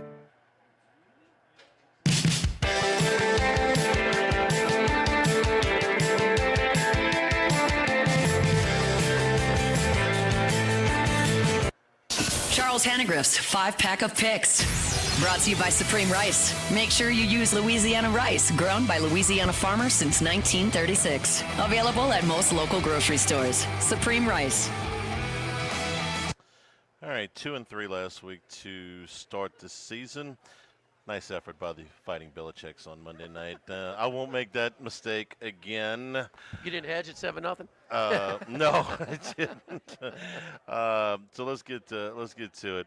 Utah State loved this game, plus 31.5 against A&M. It's 11:45 on the SEC network. A little bit of a sleepy start, if you ask me. And A&M's got Notre Dame next week, so I'm playing a little bit of the look-ahead factor. But the Aggies allowed 203 yards rushing to UTSA last week, 6.2 yards per rush. The game was 21-17 midway through the third quarter. Now, UTSA tacked a late touchdown that was garbage, but they were competitive in this game well into the third quarter. Utah State ran for 127 last week against UTEP, just under 4 yards a carry. They were a pretty balanced offense. Utah State's been a reliable dog against the power teams. Last 4 years, they're 4-2 against the spread. I think they get a coaching upgrade to Bronco Mendenhall. Just like the Aggies to kind of slog through this one, waiting on the Irish and win it by 21, maybe 24 points. I'll take the 31.5 with the Aggies. Ole Miss minus 8.5 at Kentucky. Ooh, whoa. 8.5? 9.5. 9.5. Since It's been when? 10 all week. 10 Yeah, and but 9.5. it went to 8.5 yesterday. I should have asked you before the segment. Did you check the Queen? Yesterday I did. It was 8.5 yesterday? This morning, actually. Okay, let me just look. Go I take a thought I look. saw 9.5 again. Continue. Ole Miss rose up 700 yards, 63 points against a bad Georgia State team last week, and that was with 2 turnovers and 8 penalties. Austin Simmons, 341 yards, 3 touchdowns. He did throw 2 interceptions. Kentucky struggled to put Toledo away. They won the game by 8. They didn't cover, but the Rockets had more yards than Kentucky. They had the equal number of first downs, and Toledo did all of that with 11 penalties for 93 yards. Zach Calzada was not impressive, 10 for 23, 85 yards. He threw an interception, did not throw a touchdown. I'm getting away a little bit. I don't know how you feel about this, Jimmy, a little bit from the revenge angles because rosters turn over so much. You know, you're turning over better than 50, 60% of the roster in some of these cases. Like, hey, what about beating those guys that beat you last year? What do I care? I was at Bowling Green. But in this case, I think the coach remembers that this is the game that, I mean, I know they went to Florida and lost, but this is the game that kept them out of the playoffs last year. They're much, much better than Kentucky on paper, and I think they roll in this game. What's the line? 9.5 currently. There were some 8.5s last night. Yeah. Okay, that's or this morning too. Okay, but it's 9.5. I'll go to 9.5. All right. I wish I'd have saw that 8.5. I did. The Navy and UAB. What we got is a total here. Was showing 59.5 this morning. See if that same. holds. Yep. 59.5. Okay. Army and Navy. We're going to go over 59.5 in this game. Army and Navy each topped 40 points last year against UAB. And last week, Alabama State put up 42. We've cited this stat all week, 13 of 15 on third down. They had 26 first downs in the game, 514 yards. This is Alabama State against UAB. UAB scored 52. They were balanced. That's against a SWAC school, though. I was very close to taking Navy in this game, and I still might, but I think the over's a slightly better play. I think they'll put up, UAB will put up some points, and Navy's going to put up a bunch. Over 59.5. Don't do a ton of totals, but I'll do one here. Iowa State at home against Iowa. They have not won in this series in Ames since 2011, but they have won 2 of the last 3. Very impressed with the start that Rocco Beck's off to, in addition to what he did over in Ireland. No letdown factor last week against South Dakota. 493 yards in the 2 weeks, 5 touchdowns, no interceptions. Iowa beat Albany last week, 34-7, but I can't get past the fact that they only threw for 48 yards against Albany. It's one of those games where you really should have seen what you had at quarterback a little bit more.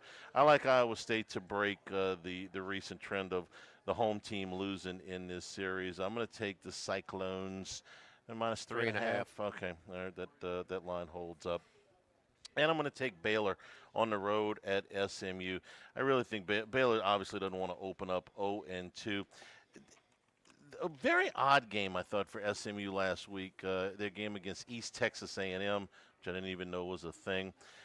East Texas A&M had the ball for 39 minutes in that game against SMU. 351 total yards. Now, it was a sloppy as hell game. Each team had 3 turnovers. There were 19 combined penalties for 164 yards. And I'm not sure that Baylor can stop Kevin Jennings after what we watched Jackson Arnold do to that defense last week. But Baylor's offense put up 483 yards on Auburn. 483. 419 of that was through the air. I think Auburn has got a pretty good roster. So if Baylor can put up those kind of yards on them, I think they'll be able to put some points up on SMU.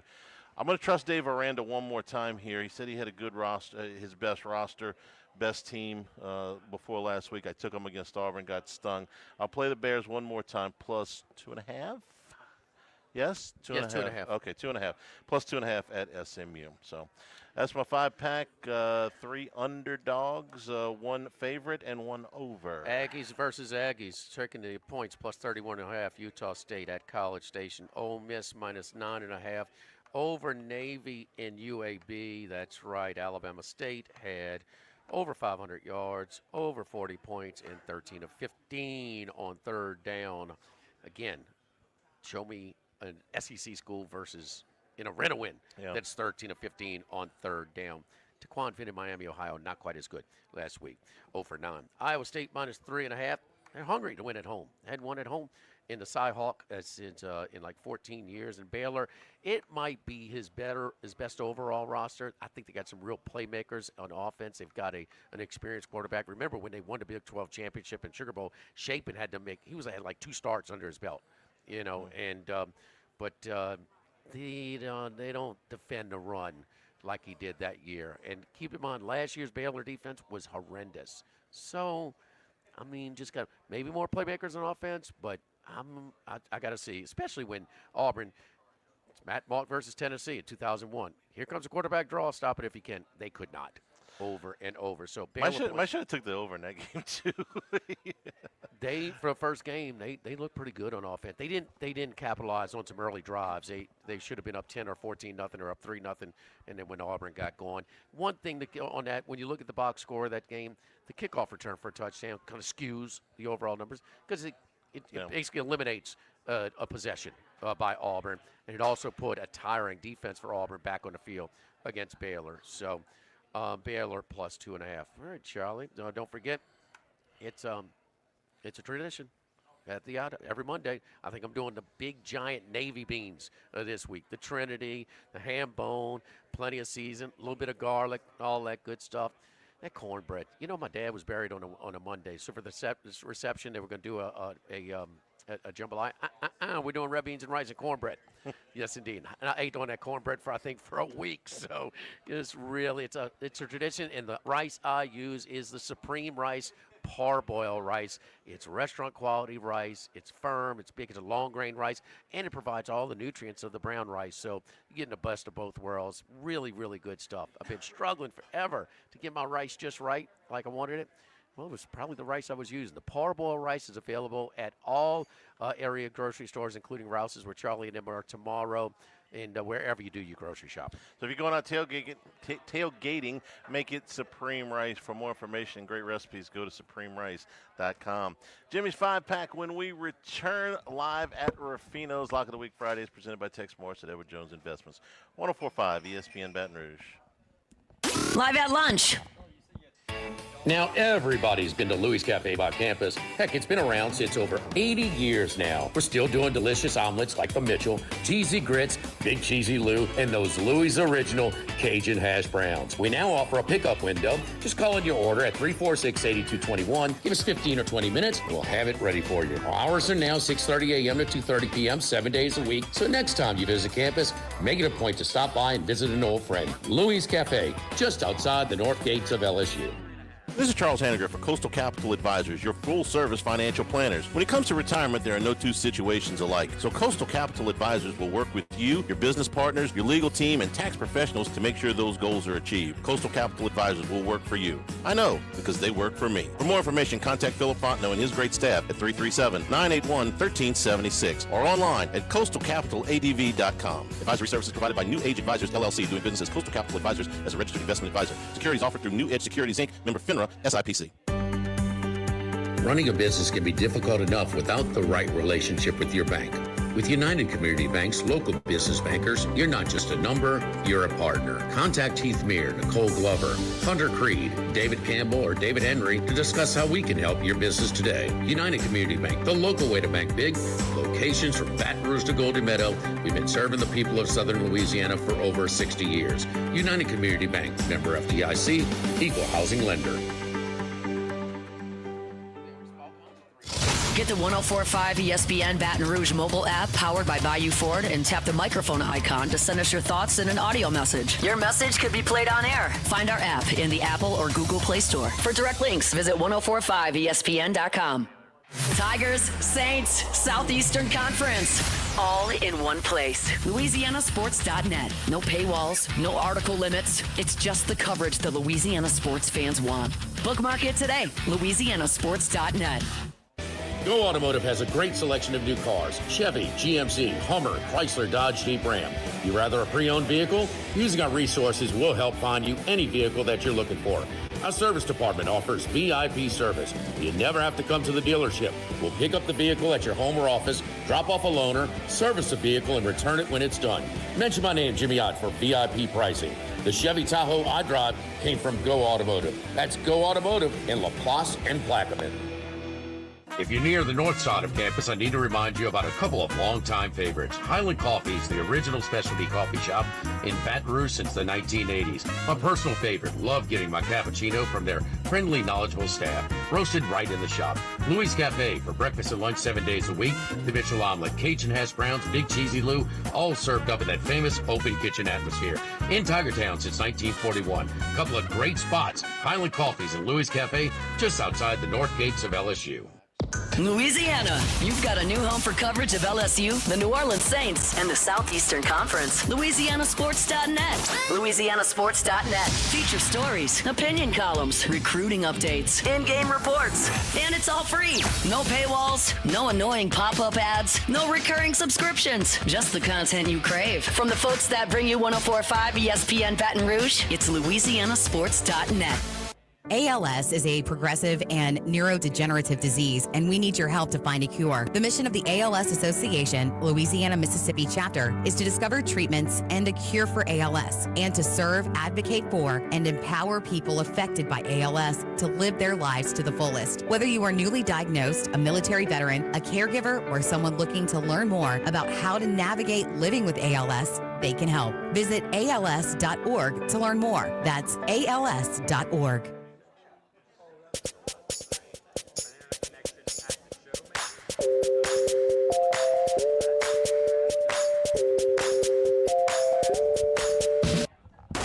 Jimmy Ott's 5-pack of picks, brought to you by Supreme Rice. Make sure you use Louisiana rice, grown by Louisiana farmers since 1936. Available at most local grocery stores. Supreme Rice.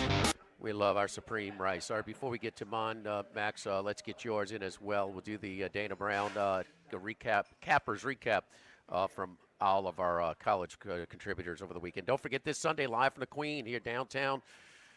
Yes, where I'll be. Charlie, I got to go all day Saturday too to make sure everything's straight.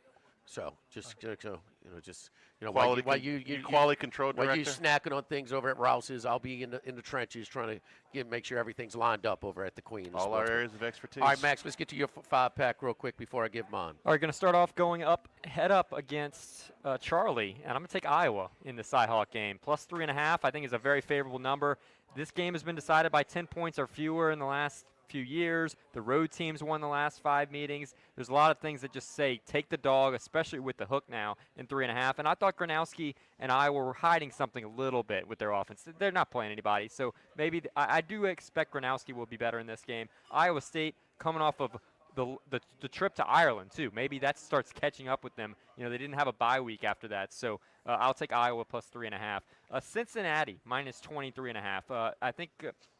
We heard from Chris about this game earlier. I'll just say Eddie George in his first year at Bowling Green lost a lot. This is not the year. Coming from Tennessee State, I think he'll be successful, but not just yet. Drew Pine is a bad quarterback. He's been around forever, but he's just bad. I mean, just because you've been around a while doesn't mean you're any good. So Sorsby showed he can run a little bit. I think Cincinnati bounces back after the loss to Nebraska, laying the 23.5.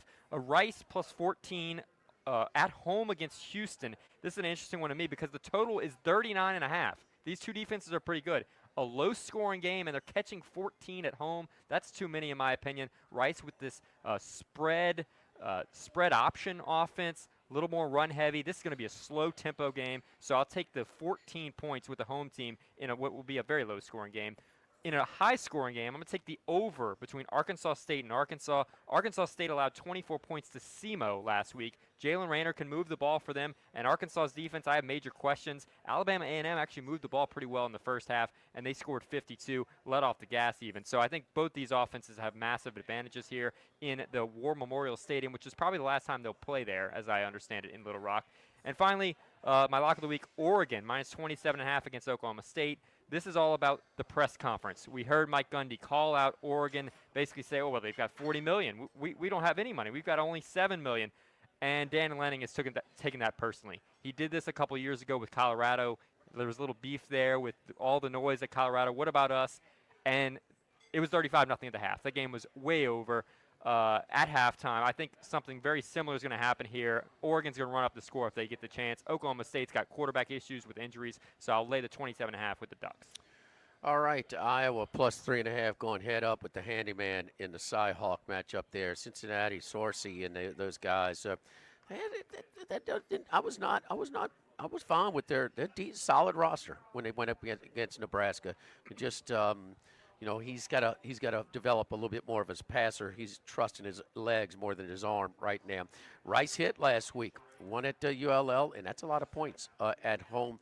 Be careful going against Willie Fritz, but that line has moved up, so a favorable number right there. You was 12 earlier in the week. Arkansas and Arkansas State play over 63.5, if you say so. And then Oregon minus 27.5. It's a big number. But, man, is it Oklahoma State? That is, I don't see it. I don't see Gundy being a coach at Oklahoma State next year, and it starts with the losing. They were 0-9 in the league last year. They might not be much better this year. You saw North Carolina's roster with late transfer portal roster building. Oklahoma State had late summer transfer portal roster building. Not great. It's a big number. Big number. Where are the days when Oklahoma State went toe-to-toe with Andrew Luck and Stanford in the Festival, huh? And last year for that late transfer portal, that passed yesterday. What's that? They got one vote to go, but they're eliminating the late transfer portal. It's going to be right after New Year's. They're going to have one portal window, and that's going to be it. It's like a head scratcher when they hired Jim Mora Jr. UConn. Yeah, just a low. No. It was like in the middle of the season. Or early to middle part of the late season. October, yeah. How much improved is our team and their program? He had a head start. The jump start helped him. Yeah. It used to be, let's not fire coach mid-season. Let's not do this. The roster building right now, year to year. All right, let's Max. Where are we at standings wise? If we're counting week 0, you're 6-3-1. You had one tie on a baseball game in week 0, but Charlie's 2-3. I'm 5-5 if you're counting week 0 as well. Okay. We excluded Charlie from week 0, unfortunately. So I'm in first. Charlie got excluded. I didn't get to go to Vegas. You could have taken the same. You could have gone sit in a bus terminal for a couple of days and got the same experience Max did. Yeah, I wouldn't sorry to miss the planes, trains, and automobiles part of Max, it. what was worse, the overbeat last night or your delay getting to Vegas? I would take that over in a heartbeat, honestly. And that over was brutal. Like I said, tell me another one. What's the 172 and 1 going in the last. What's the other one? They didn't say. I didn't look it up, but this was if you have a total under 50 and you score over 40 in the first half, the game's gone over 172 out of 173 times. All right, you heard me talk about that UAB defense, and they were bad last year. They are bad again this year. When you're down double digits at home the second half to a SWAC school, when you give up 520 yards to a SWAC school, when you give up 42 points to a SWAC school, and your defense holds on third down twice out of 15 attempts. Ouch. Horvath and the crew, Navy rolled it up last week. They'll roll it up again this week. Navy minus a 21 at home against UAB. Man, Ohio and Rutgers, these were back and forth in Navarro. Navarro was really good, threw for about 240, ran for about 95, multiple scores. They were probably the tough luck loser at Piscataway against Rutgers. Now they're catching points at home. Give me the Ohio Bobcats plus 3.5 in that. West Virginia is a rough. Rich Rodriguez is going to do fine. It might be hard for him to match the success, the level that he had in his first stint at his alma mater at West Virginia, but they're going to get better. But right now, first-year coach, his roster is at the bottom of the Big 12, and the Big 12 is loaded with parity. Well, this is probably bad. I think Ohio playing at home too, Charlie. Athens, Ohio. Mr. Jimmy Burrow might go check it out. The Bobcats plus 3.5. Florida Gators looking ahead a little bit. Should win. Won comfortably last week is Long Island. What do you know? It was hard to tell if the missed time in fall camp or the off-season affected DJ Lagway because Long Island, period. So South Florida, how much was it that their roster has improved? It's some. How much was it because Boise State was playing in some tough weather conditions for the second season opener in the world? Georgia State went up and down the field. That was not your typical Boise State team this year. They were beaten up by South Florida 34-6 in the first round in some tough weather conditions as well. But something tells me that this coach at South Florida has been respected. We heard before the Boise State game that he's putting together a decent roster. He's embracing the new era of roster building. Go at South Florida, the Bulls plus 18.5 against the Gators in a look-ahead spot coming to Baton Rouge last week.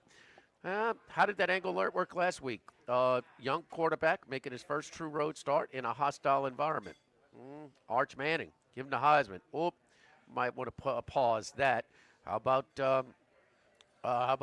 Carr, the kid from Notre Dame? Now, he finished pretty strong, but he had a rough go for most of it down in Miami. Same thing with Underwood to Superman, the longtime LSU commitment. So can be Oklahoma Sooners. Tier, it's hard to tell. Look good. How much? Weak opponent. But Oklahoma minus a 4.5. A light number there. And damn left. Damn right. Gosh almighty. Hotty toddy. Gosh almighty. When's Ole Miss going to beat somebody? Tomorrow. When's Ole Miss going to get to the SEC championship game? When's Ole Miss going to get to the playoff? When they're going to, Well, they were going last year. They were going last year. To the They playoff, lost yeah. 3 games. They were winning in the fourth quarter in all 3 games. Well, they kept LSU, didn't put LSU away. LSU got hot, and Nussmeier, boom. An electric atmosphere at Tiger Stadium. A little bit of a pass. Dart was playing so good for 2.5 quarters, and he throws up at the end of the game against Florida. That was against an improving team in a tough place to play in the swamp. But the one that's really got to get them. 3 times in the first half, they come off the field after a third down stop, only to stay on the field because they had unsportsmanlike conduct or personal fouls. Lane Kiffin going to the locker room, say, man, we did this 3 times. Keeping Kentucky around. Kept them around. Kentucky makes 1 play. Kentucky was 1-7 last year in the league, their only conference win.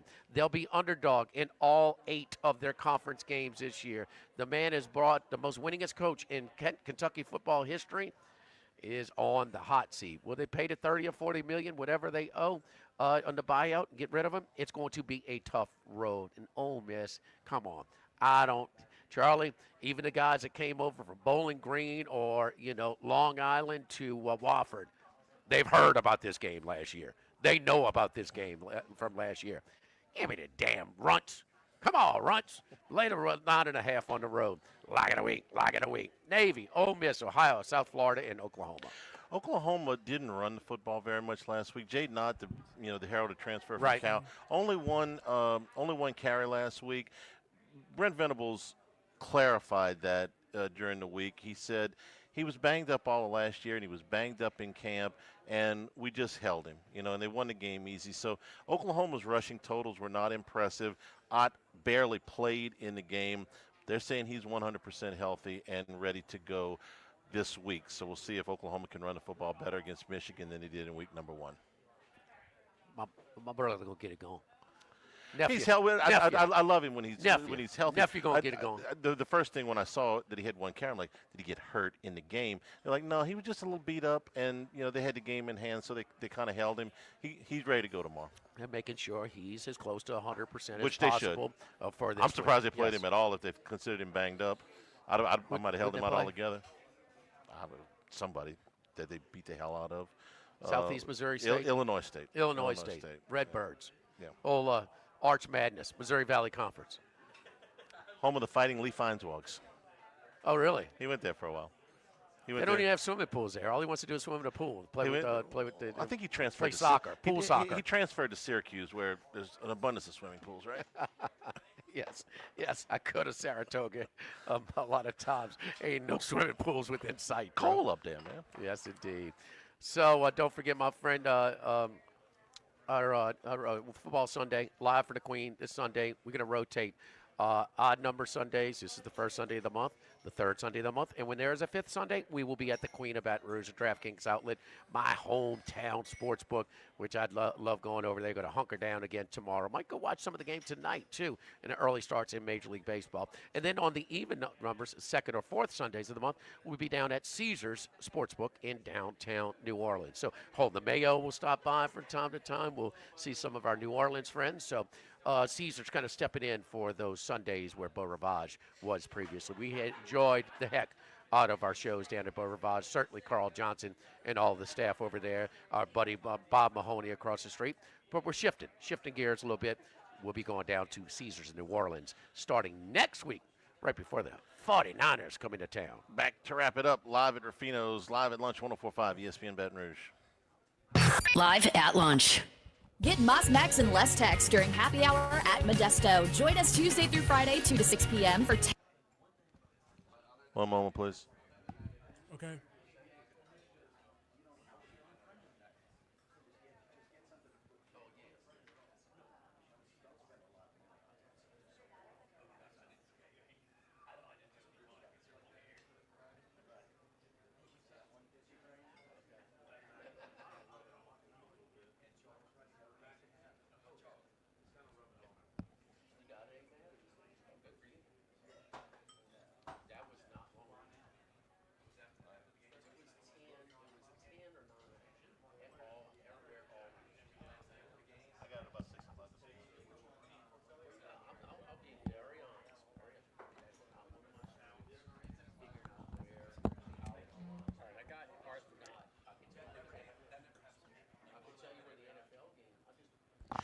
All right, hang on just a second.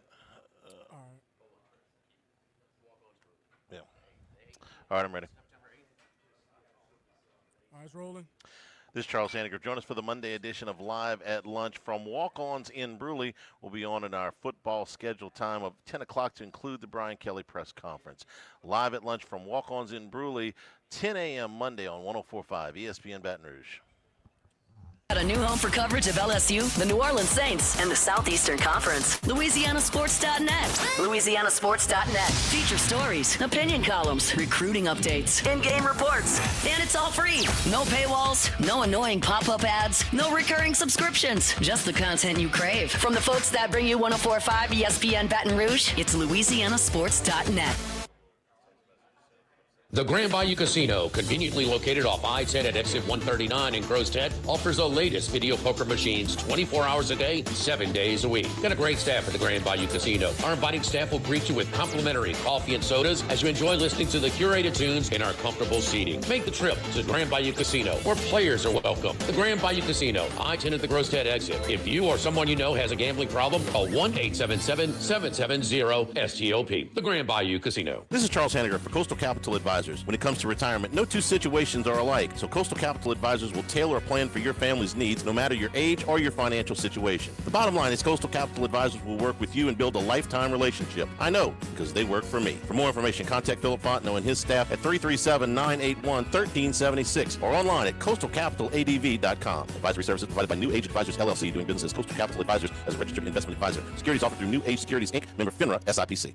This is Buzzy Hydell for the Morris Insurance Group. Outdoorsmen in the state might be having a tough time right now finding policies to fit on the properties they love. If you've got a hunting camp, a boat, or an RV that has been difficult to insure, we want you to look again. For owners or renters, the Morris Insurance Group can help you all the way to the duck camp or the fishing boat. We also have policies on coastal properties, including flood insurance to let owners protect themselves in the event of damage. For your camps, boats and trailers, four-wheelers, ATVs, and tractors, get a quote today at morris-ig.com or call 225-201-0007. This hour of Live at Lunch with Ott and Hanny is brought to you by Dana Brown at the law offices of O.C. Brown, 343-1111, and ocbrown.com. Roto-Rooter for all your plumbing needs, 925-8710. Supreme Rice, grown, milled, processed in Louisiana since 1936. United Community Bank, the local way to bank big. Tex Morris at Edward Jones Investments on Jefferson Highway, 928-8659. Total Maintenance, your one-stop shop for AC, electrical, generators, and plumbing. Service today, every day for Total Maintenance and Coastal Capital Advisors. Markets evolve. We adapt.